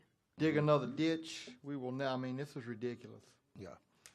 I could That's only just a say- comment. I mean, Sure, we do them it's every well day. taken. It's you know. a process. Yeah, I know, but Yeah. this is ridiculous. Yes. Could you imagine the founding fathers of this I country can't. probably smoked a lot of cigars and drank a lot of whiskey. Talk about. Okay, all right. Where we're at right now is the substitute motion has been made and seconded, and that would override, or we have to first vote on the substitute motion unless the original motion is withdrawn. The original motion that I made was to leave F as it is. F as I it didn't start this. Okay. So I'm thinking I saw that, Mr. Rodney giving me the stink eye over there. I had nothing to do with this, boys. I think we're coming closer to the resolve. Leave F as it is, and in addition, put Add the J. the common courtesy extension by the parish president of the organizational chart to be given to the parish council persons. That would be in Article 3, correct? Yes, Okay. yes, okay. yes. Going, Just to clarify. just that section going to Article 3. All right, we got it. Mr. Martinez. Okay. Okay. Don't start again. Any opposition to the motion? Hurry up. Okay, hearing none, motion adopted. Jesus. Okay. Now that was Article F. Article G, enter into contracts with other governmental units within or outside the boundaries of the parish for joint performance or performance by one unit in behalf of the other of any authorized function or activity. Do I need to reread that for further clarity? Ms. Make a Cazzo? motion, it remain as is. Okay. I second moved- that. All right, it's been moved by Ms. Castle, second by Mr. Trosclair, that we leave Article G as is. Any opposition to the motion? Hearing none. Article H, by ordinance, establish, merge, reorganize, consolidate, and/or abolish special districts within which may be provided by fire protection, recreation, police protection, water, streets, drainage, sidewalks, street lighting, waste and garbage collection and disposal, sewage and sewage disposal systems, and other similar facilities and services. All parish funds for such districts shall be provided by service charges, special assessments, general tax levies, or as otherwise provided by law within such districts only. When acting as the governing body of special districts as provided by this charter, the parish council shall have the same jurisdiction and powers as when acting as the parish governing authority. Now, do we have commentary coming from the audience? Yes, we do. Mr. Pettit, I don't know, it's not, you're not? he's not 12. Okay, I'm sorry. I move we leave as is. All right. Second. Moved by Mr. Dawson, second by Ms. Gazzo. Cazzo, excuse me. It's That okay, I do we, it all the time. we so leave this section as is. Any opposition? Hearing none, adopted. Okay. Article I, provide in manner and in amounts consistent with state law penalties for the violation of this charter and of parish ordinances. Any, no commentary from the audience? What's the will of the committee? I move that we leave it as is. I second. Moved by Mr. PT and second by Mr. Trosclair to leave Article I as is. Any opposition to the motion? Hearing none, so be it. Article J, provide along with the president budgetary, fiscal, and other controls over all special boards, commissions, agencies, districts, or any device having governmental functions which it or its predecessors has created to ensure the maximum possible coordination of government at the local level in Ascension Parish. What's the pleasure of the committee? I don't see any, no commentary from the audience. What's the pleasure of the committee? Mr. Quasar, is any other groups that needed to be added to that possibly, y'all? Board members, I mean, council members? Ms. Martinez, anybody? Okay. Okay. I got a question, Chairman. Question, Mr. PT. And that's like the 180 of, from Mr. Lambert's question. The 2009 Charter Commission recommended abolition or deletion of this paragraph entirely. And that the motion was moved by Mr. Dawson again back in 2009. So, and I always love putting him on the spot. So I want to see the rest of my questioning time to you, Mr. Dawson. Mr. Dawson? If you'd like to comment. The memory's gone on that one. I withdraw the question. Okay. I don't really understand it though, honestly. Okay. Any further commentary? If not, we'll entertain a motion. I'll move that we leave it as is. Second. Okay, moved by Mr. PT, second by Mr. Gyro to leave Article J as is. Any opposition to the motion? Hearing none. Article K, perform any other acts consistent with state law deemed to be for the best interest of the people of Ascension Parish. No comments from the audience? What's the will of the committee? Make a motion to leave as is. Second. Moved by Mr. Trosclair. Who second? I did. Second by Mr. PT. Any opposition? Hearing none. So be it. So be it. Okay, next section is that of section 413, power of eminent domain. It is one sentence. The governing authority shall have the power of eminent domain and the right to expropriate property without as well as within the parish for public purposes as provided by law. The governing authority shall make fair and just compensation for any properties acquired in the exercise of its powers, duties, or functions. No comments from the audience. What's the will of the committee? Question, Mr. Chairman? Yes, Mr. Hernandez. You're going to get it right sooner or later. Yes, sir. I've given you 3 names already. Without as well as within the parish. Can somebody clarify that? Was that within the city limits or? Okay, without as well as within the parish. Well, that's why I'm asking the Yeah. question, Mr. Martinez. So that's going to have to be changed within the parish. Question. Well, let me just throw this question on, and maybe I'm way out of bounds, but in the event of mitigation, would that allow or avail property outside of the parish to the parish through a mitigation, a mitigated process? I'm just asking. That's why I asked the question, because I was a little confused. I am also. Mr. PT. Yeah, look, I read it, and I think it has no force and effect of law. I think Ascension Parish has no jurisdiction with regard to any property outside of Ascension Parish's jurisdictional limits.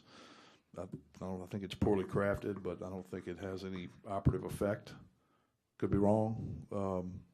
I don't think, if we want to put that, I wouldn't recommend it going to the expense of putting it on the ballot to eliminate language that I think doesn't have any effect. But maybe we want to have a legal opinion on that. And I'll make a motion that we get an opinion from legal. It shouldn't take very long. Second. Moved by Mr. P.T., legal opinion, and second by Ms. Cazzo. Any opposition to the motion? Any opposition to the motion? Hearing none. Section 4-13. And just to clarify, I'm squeezing in Yes, sir. very quickly. The very limited opinion is do we have any powers to go and expropriate any property outside of Ascension Parish? Because I think whoever the attorney is can get that answer back to us very quickly, and we can dispense with that. Thank you. Correct. Another question? Yes, Mr. Hernandez. Yes, on the fair and just compensation, who decides that? I would think the market value. An appraiser, certified Okay. appraiser. Yeah, I would probably go Three? Okay. three. Mr. Martinez, would you want to respond to that? You have to get 3 appraisals, and you have to, Average. usually go with the average. Well, Okay. and I can tell you, if the property owner, who owns the expropriated property, disagrees with it, you can always file a lawsuit, and the 23rd JDC and a court of competent jurisdiction would make that final determination. All right, that brings us out of 4-13, power of eminent domain, into section 4-14, power to grant franchise and right-of-way. The governing authority may grant a franchise, right-of-way, or privilege, but such franchise or privilege of any character, whatever, shall not be granted for a period of longer than 20 years. I don't have any comments from the audience, from the public. What's the will of the committee? Mr. Lambert. Just a question, y'all, just in terms of right-of-ways and stuff.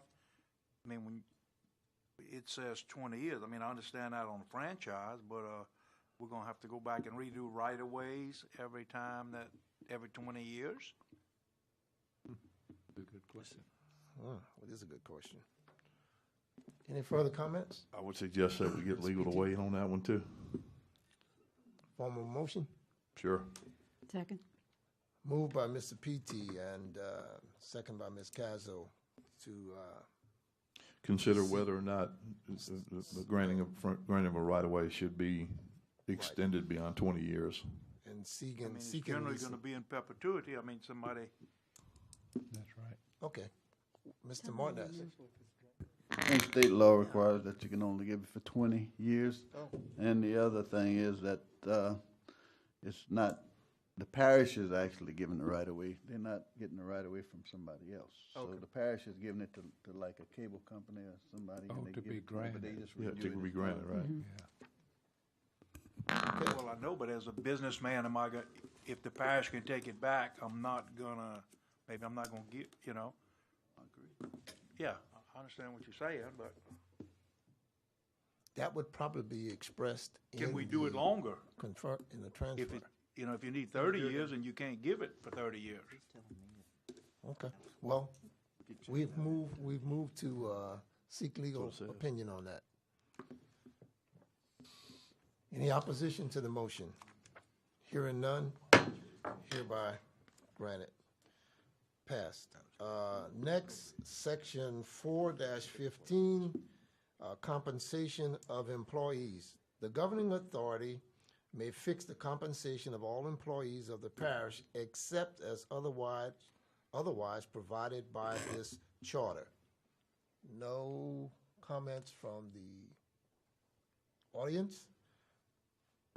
Mr. Dawson? So recently, I went through a little exercise with this and, looked otherwise in the charter, and I really can't find anything that gives the administration or anybody else. There's no other place in the charter that I could find that talked about fixing the compensation of employees. Now, honestly, this is it's strange to me that the governing authority may fix the compensation of all employees of the parish. Okay, further comments? Mr. Martinez? I'm not sure where this comes from or the use of this, because this has not, I don't think this has been in practice. So it's never been exercised, to your knowledge? Okay, Mr. Martinez and then Ms. Cazzo. Every time there's any changes in the pay period or the pay or anything else, it comes before the council. And also if there's changes in the personnel or the changes in the pay scales or the wages, the council actually votes on it. So maybe you're just not understanding. So you Well, I are. don't remember voting on the salaries per se. Now, we voted on salary ranges and we voted Right, on job that's- descriptions, and one- but I have not seen the actual salaries. Well, that's what you vote on. When you vote on that, that's what you're doing. According, you doing the range and the position and everything else. So that's basically, when they bring that to you, the Human Resources Department, you vote on it, you basically fixing the compensation. Well, we fixed the range. However, from what we understand, not all employees are within that range. And, Well, they should be if they have a, well, I'm not saying, it is, I'm just saying. yeah. So, this, and I'm one that believes that really the governing authority should not be fixing the salaries of everybody. I don't know what the median is here, but, if I strictly interpreted this, then I would say I could fix the salary of that backhoe operator over there. You could, according to this. Yeah. But you may want to change that. Executive branch. Yeah, I think there needs to be, again, this is kind of one of these things that, for myself, I'd like to be on the advice side of this, not on the side that fixes it. Now, if you're talking about salary ranges and job descriptions, and those are addressed in 5, I think. My battery went down, so I can't get beyond 4, but, there is some under the HR part. You may want to change that to approve the compensation, and it doesn't say shall, it says may, so. Yeah. Okay. Ms. Cazzo? I was going to mention that we do approve the pay plan, the ranges, so I too think this needs to be reworded. Now, I don't know what that looks like exactly, but I'd like to see some rewording of it. So I would say myself, just let's go to 5, because 5 is where they talk about the pay plan and they talk about, I think it's 5, HR. Is that what it is? Ray?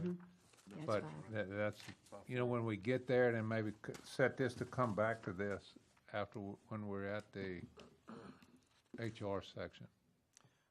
Okay. Been moved by Mr. Dawson, second by Ms. Cazzo, to suspend action on this particular item and bring it back up for further discussion when we get into that section 5 specifics. Any opposition to the motion? Hearing none, motion is hereby adopted. Okay, the next section is that of section 4-16, bonds for employees. The governing authority shall set bonds for the treasurer and anyone else the governing authority deems necessary. No comments from the audience. Any comments or further discussion from the committee members? Mr. Lambert? Question, Mr. Crido. Sure. How many people does that entail? Bonds for employees. The treasurer? Treasurer for sure. Treasurer and the parish The president. parish president. It's been articulated that the treasurer and the parish president. Okay. So 2 for sure. Any further discussion? I've moved that we leave it as is. A second. Okay, moved by Mr. P.T., second by Mr. Trosclair, that section 4-16, bonds for employees, is hereby adopted. Next section is that of section 4-17, independent auditor. The governing authority shall appoint an independent auditor as provided by section 7-03. No comments from the audience. What's the pleasure of the committee?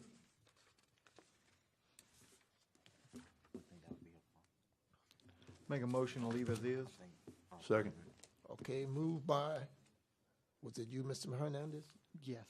Okay, moved by Mr. Hernandez and second by somebody to the right here, Mr. Petey. Any opposition to the motion? Any opposition to the motion? Hearing none, it is hereby adopted. Okay, next section is that of section 4-18, Planning Commission. We do have comments coming from the audience. Mr. Ms. Denise Drago, please come forward. While you're coming forward, I will read the section. The parish governing authority shall make and adopt and shall be authorized to amend, extend, and add to an official plan for the physical development of the unincorporated areas of the parish, and shall create by ordinance a planning commission with the powers and duties set forth in state law, and shall appropriate funds for the commission as it deems necessary and fiscally prudent. Ms. Drago. Okay. My name is Denise Drago.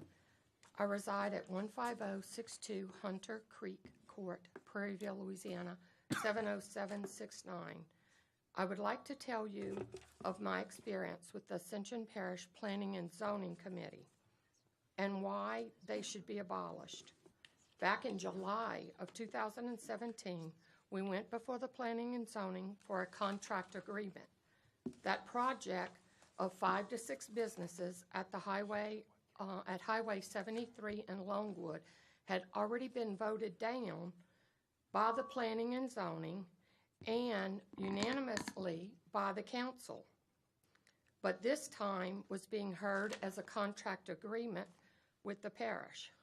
Before anyone could say a word, all was chastised by its chairman, Matt Pryor, for being there for this matter. I feel that we had a right to go before Planning and Zoning Committee on any matter being heard about Ascension Parish. I feel I have this right as a citizen of Ascension Parish, and in fact, I have lived in this parish all my life. That night, we had 15 to 16 speakers against these businesses for this location on Highway 73, which is overburdened already. It was a matter of health, safety, and welfare of the Ascension Parish citizens. Most of the speakers spoke about the traffic and safety with the coming of the new Dutchtown Elementary, less than a half a mile from here, and the subdivision Dutchtown Hollows, which was being built. The concern was the peak hours of the businesses of Crawfish Aquatics and a restaurant and a coffee shop. The peak traffic hours on Highway 73 is already terrible. We presented Planning and Zoning with 555 original signed petitions against it. Also, none of the speakers or signatures mattered to Planning and Zoning. All they addressed that night was where the trash dumpster was going to be located. Not one traffic issue was addressed.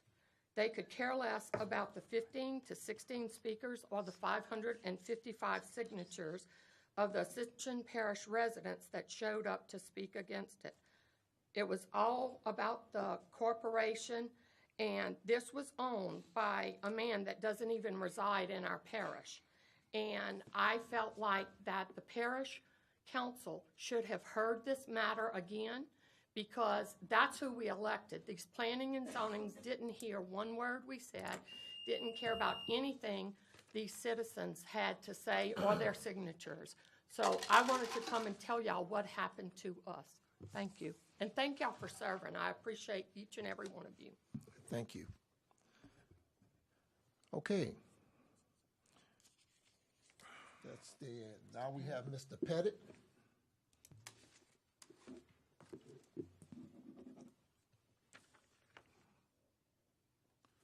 I could talk about planning and zoning for days. I want to bring up two specific developments that were approved by the Planning and Zoning Commission.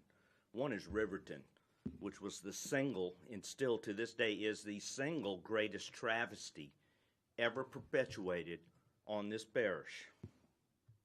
They amended, changed at the podium, standing right here, and the Planning Commission sitting up there. They amended their traffic study, and in fact, submitted no traffic study for what was approved by the Planning Commission that night. They didn't follow our rules and regulations. They didn't follow policy and procedure. And we had the parish president sitting right there in support of Riverton. Sitting next to him, the CAO, Ken Dawson, and sitting next to them was a councilman. And it got passed. It got passed. And guess what they said? No traffic impact. Are you kidding me? Anybody driven Highway 22 out there? The second greatest travesty that this Planning Commission passed was just recently, and that was the Oak Grove Townhomes. All right? It was denied initially by the commission, and it was sent to the parish council for a vote, for an appeal of the denial. The parish council, in their wisdom, said the developer did not get a rebuttal period. Well, I can't find anything in our ordinances where it states that phrase. And I've never seen the chairman of the Planning Commission deny any developer any chance to come back to the microphone as many times as they want to. We had one commissioner for that particular development, met with the developer, a parish councilman, and 4 citizens that were opposed to it, and crafted some kind of deal and $100,000 payment to go towards drainage for an adjacent property. And this commissioner, at the meeting, when it got sent back to planning, came up with a legal document and read it into the record. And I've got to tell you, that document was not in the planning packet that is required by our parish laws and ordinances to be posted on the parish website. It was not in there. I'm not sure every other commissioner saw it. This one rogue commissioner came up with it. And somehow this thing got passed. Abolish this Planning and Zoning Commission. They're destroying our parish one subdivision at a time. Let our elected officials, not some appointed officials, let our elected officials make the decisions on new development in this parish. Thank you. Thank you, Mr. Pettit. Okay. Any discussion from the committee members? Floor is open. Defer,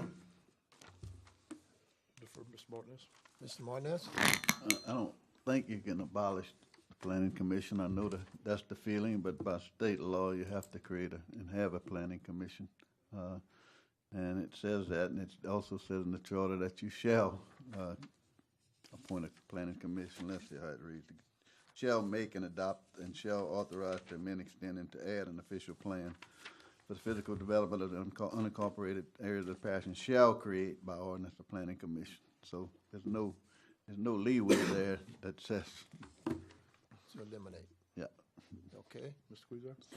So, Mr. PT? We're here to amend the charter, okay? And what it says in our charter is why we're here. And I think we can, as far as the charter is concerned, all we have to do is either take out that entire clause or substitute shall for may. And I mean, that's what we're here to make recommendations to the council to put things on the ballot for the people to decide. And I'm gonna tell you, if this is really about what the people want, the people in this parish who doing what I do, you kind of see this every day. There is no ballot measure you can put on the ballot with regard to this charter that would garner more popular support than abolishing the Planning and Zoning Commission. Period. But maybe clean the dishes out, possibly. Okay? But I'm just telling you, if this is what the people want, this is what the people want. And I don't, maybe we need to get legal involved in this, because Mr. Dawson and I had a discussion before the meeting, and does state law require that the governing authority establish a planning commission? Because that's not how I read it. And I think we've got the article, the revised statute you talked about is found in the Larson Act, which is Title 33 102, and it reads, every parish and every municipality may create by ordinance a planning commission. That doesn't mean, I certainly don't interpret that to mean that the state law requires a planning commission. And I've got a compromise here. I think, not to echo what some of Mr. Pettit says, which is, in my opinion, the sentiment and the opinion shared by the vast majority of the frustrated people in this parish, and there's a lot of them. The compromise is the people want to know, and people want to see their elected officials make these decisions. That's what they want to see. So if you want to amend this charter and say that, and this has come up already and was shut down in the strategic planning meeting.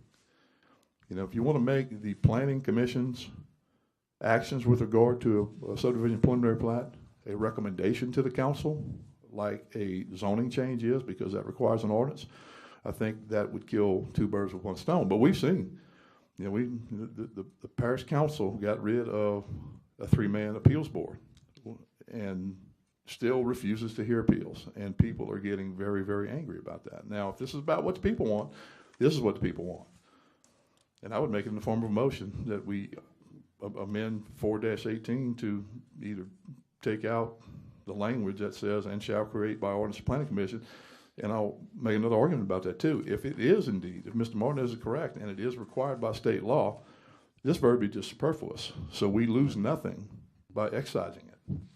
Well, what I'm saying, Mr. PT, is it says it in our charter. If you want to change it, then try. But I would first have the legal opinion on. I'm okay with getting a legal opinion, but I certainly, I want to change it because I want the elected. Mr. Chairman? Okay, with Mr. Hernandez, then Mr. Trostler.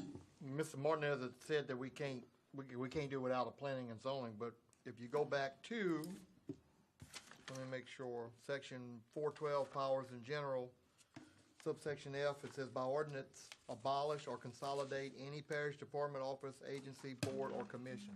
So if we can't do away with it, we gotta go back and amend that, saying that we can't do away with the plan.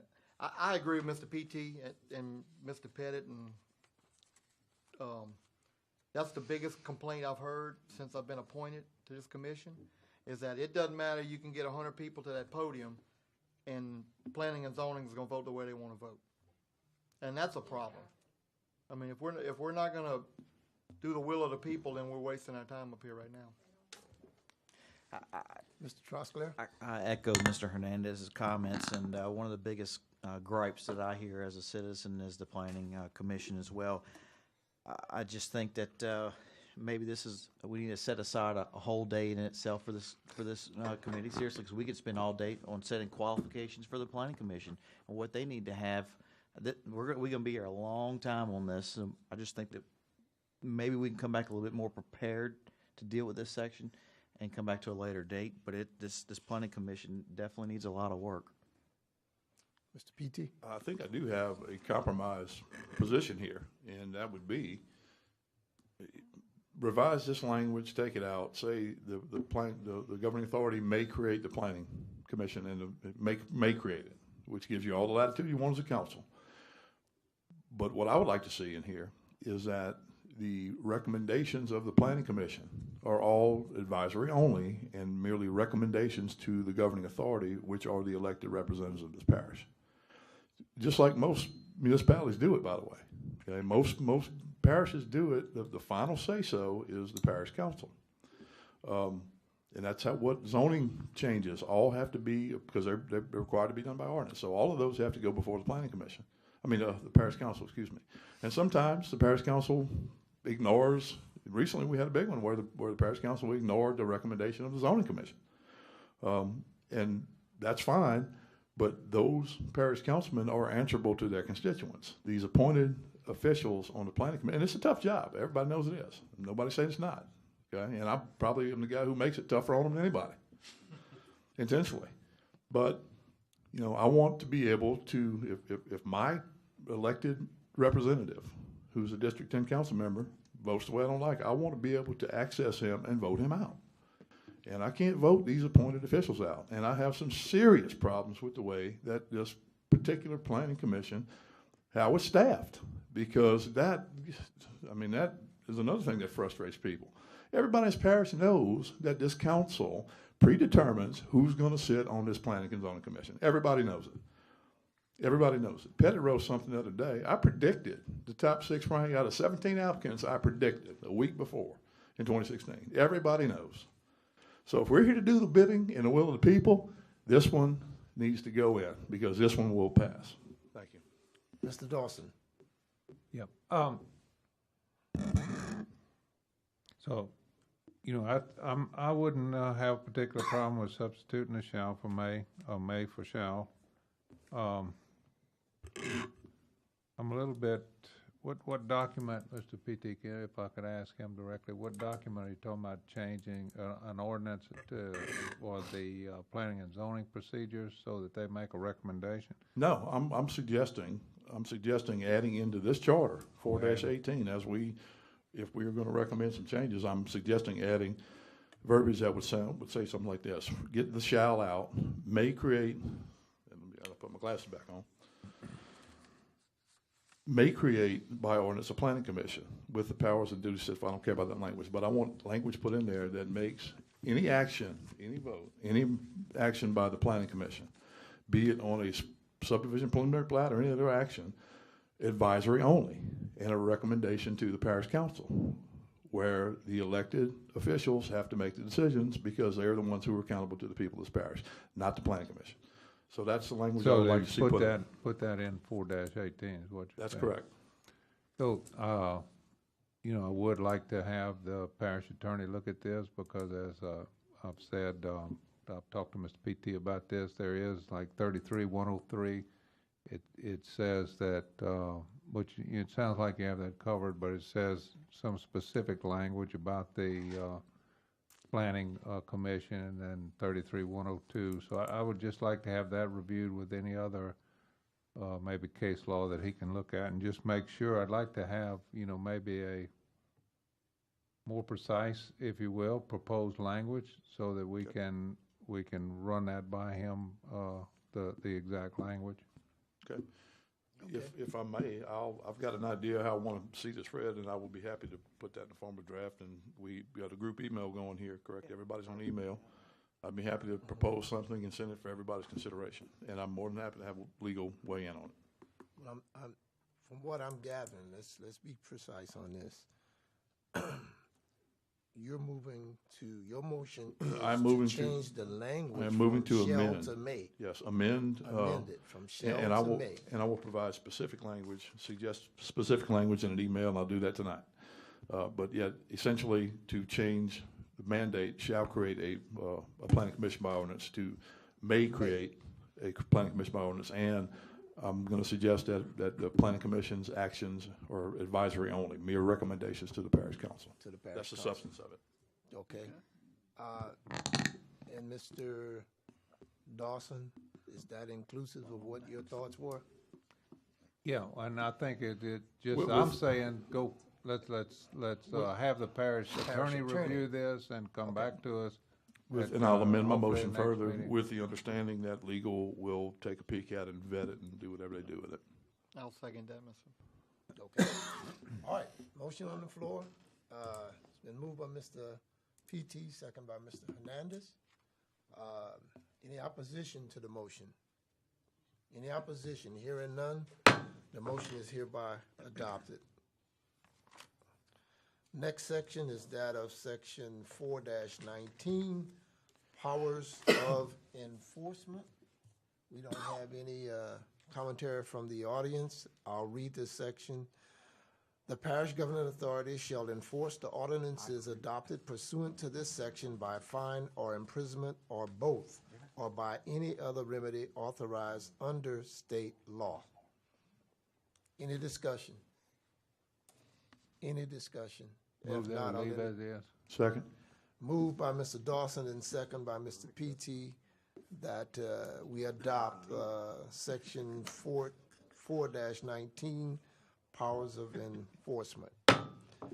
Next on the agenda is that of section 4-20, forfeiture of office. We don't have any commentary from the audience. I'll read this section. Whenever any member of the governing authority ceases to be a qualified elector of the parish, ceases to be a resident of the district he represents, or fails to attend meetings without good cause for a period of 3 consecutive months, or is convicted of a felony as provided by state law, the office shall be forfeited. Commentary, discussion. Mr. P.T. Yeah, I would, and again, I'm looking at the 2009 Charter Commission recommendation that did not pass the ballot, but they added a sentence to the end of that, and I'll read it. Quote, "The appointee shall be ineligible to be a candidate in any election to fill the vacancy in the seat that he/she filled." I would make a motion that we add that language to Second that. 419A, 421A, sorry. So moved by Mr. P.T. and second by Mr. Dawson. Any opposition to that motion? Any opposition? Hearing none, the motion is hereby adopted. Okay, we'll next move to section 4-21, vacancies. Section A, any vacancy on the governing authority shall be filled within 30 days by appointment by at least a majority vote of the remaining members excluding the president. If the unexpired portion of the term is more than 1 year, the vacancy shall be filled by special election called by the governing authority within 60 days after the vacancy occurs and held at the earliest date authorized by law. Excuse me. The appointee shall serve in office until the person elected to fill the vacancy assumes the office. If the unexpired portion of the term is 1 year or less, the appointee shall serve out the remainder of the term. If the governing authority does not make an appointment as required by this section within 30 days after the vacancy occurs, the appointment shall be made by the governor. There is commentary coming forward from the audience. Mr. Pettit. I think I'm seeing the finish line. I think Mr. P.T. Wade's already covered this, but where it says, as I'm reading this in vacancies, under A, it doesn't say anything about an appointee, if it's more than a year, that appointee is ineligible to run for office. I think that it might be something to consider, because there is something to be said to run from the position of incumbency as opposed to being a newbie to the office. Anyway, I'd like you all to consider that. The appointee can't run for the office. Thank you. Thank you. Chairman Squeezer, I think I jumped the gun last time. This is the language I wanted to add, and I jumped the gun. I said 420. I wanted to add that to 421, so I would withdraw that. Mr. Truscott was telling me all about ABA, so I got engrossed in that, and I lost my place. So, all right. Let the record so reflect that. Okay. Any further discussion or further commentary on Section A? well, I would re-urge that. I would transfer that motion, if possible, from our discussion of 4-20 to 4-21A, make the same motion. Same motion. Okay. And that motion, do you need me to read it again, or you got it? Yes, Sam? for the record, please. Okay. For the record. I propose and make a motion to add to the end of that paragraph at 4-21, paragraph A, quote, "The appointee shall be ineligible to be a candidate in any election to fill the vacancy in the seat that he/she filled," unquote. Okay. Motion made. Second. Second by Mr. Dawson. Any opposition to the motion? Any opposition to the motion? Hearing none, the motion is hereby adopted. Article B, any vacancy occurring on any agency heretofore and hereafter created by the governing authority shall be filled within 30 days by a vote of at least a majority of the governing authority. No comments from the audience. I move that we leave it as is. Moved by Mr. P.T. Second. Second by Mr. Gyro. Any opposition to the motion? Hearing none, it's hereby adopted. Article C, any vacancy in any other local office filled by election wholly within the parish of Ascension shall be filled by appointment by the governing authority of the political subdivision in which the vacancy occurs until it is filled by election as provided by law. No commentary from the public. I move that we leave it as is. Moved by Mr. P.T., second by Mr. Gyro. Any opposition to the motion? Hearing none, is hereby adopted. Article D, any appointee shall have the qualifications required for the office to be filled. No commentary from the public. Motion to leave as is. Second. Okay, moved by Ms. Cazzo, second by Mr. P.T. to leave as is. Any opposition from the motion? Hearing none, it is hereby adopted. Section 422, restrictions. Members of the governing authority shall not direct or supervise parish employees or parish officers who are subject to the direction and supervision of the president except through the office of the president. No commentary from the audience. Any commentary, any comment or discussion from the committee? So moved by Mr. Dawson. And Well, no, I have some, I'm sorry. discussion. Excuse my haste. Mr. Dawson, So you have the this floor. is one I think I'd like to see some clarifications, though we did do through an ordinance that the parish secretary reports to the council. However, I think it would be good if we did a clarification here. So what we did is, in the ordinance, was we took out that the parish secretary was subject to the direction and supervision of the president. So I'd like to just add, and I have to come back with the precise language. I wasn't prepared there, but, except the parish secretary and, forgotten what the other term we used. Well, Was let the record reflect that the proper language Okay. will come forth by Mr. Dawson by way of our secretary. But with that motion on the floor, can we get a second? Mr. Well, Mr. just one little question? clarification. Clarification, The Mr. questions P.T. that rose up during the events that Mr. Dawson was talking about. The language, the current language states that members of the governing authority shall not direct or supervise parish employees or officers who are subject to the direction and supervision of the president. So when these ordinances are created, as I understood it, the ordinance can, in the body of its text, can make that employee subject to the direction and supervision of the council or whomever, whatever the ordinance wants to change. So I don't think it's as big a problem as everybody first thought it was. So, if we have some clarifying language, I'm not opposed to any clarifying language, but I think it doesn't need to be changed. Yeah. But I'll second the motion. Well, it's a precaution, because it right now is functioning fine. But, if we could have, I think if we're gonna do some changes to the charter, that's probably a good place to just clarify that move. Okay. With that understanding, the motion has been made in second. Any opposition to the motion? Any opposition? Hearing none.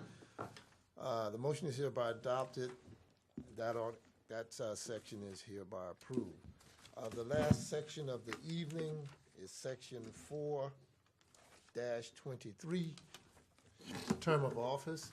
The president and each member of the governing authority shall be elected for a term of 4 years. The terms shall be concurrent and begin at noon the first Monday of the January following the election. The election shall be held at the same time as the election for governor in accordance with law. No commentary from the audience. Any Motion leave as is. Okay, motion by Member Burnett, Michael Burnett, to leave as is. Second by, Objection. And just for discussion's sake. Okay. Okay. okay, section by Mr. Gyro, and we have open discussion first. Mr. P.T. Yeah, since we're going through the charter number by number, piece by piece, paragraph by paragraph, we have not brought up specifically the issue of term limits, which was proposed by more than one of the groups that weighed in on this thing going back since July. I think that, in the procedure we've adopted, I would like to make a motion that term limits, whether it's in number 23 or in addition to Article 4, is at least put on the table for future discussion. And maybe if we are going to hire some experts to come in and give us an assessment on the pros and cons of term limits, would not be unbeneficial. Okay. So I'm making a motion that we defer that for further discussion. I'll second that.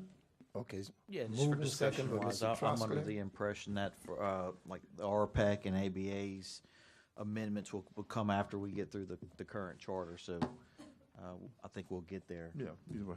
Yeah, no doubt. Just in case want to preserve discussion, because I know this is a discussion a lot of people in the parish want to see had. So, Okay. motion Motion on the adjourned. floor. Motion on the floor, and it's been second. Any opposition to the motion? Hearing none, it is hereby adopted. Before we conclude with a motion to adopt, thank you for your time and your attention and your patience. We are getting through the process. Mr. Lambert. Before we adjourn, we need to think about where we headed. We said we would go through this week by week, step by step, each one. I know that time frame. We're supposed to have some other people come in. We've got to consider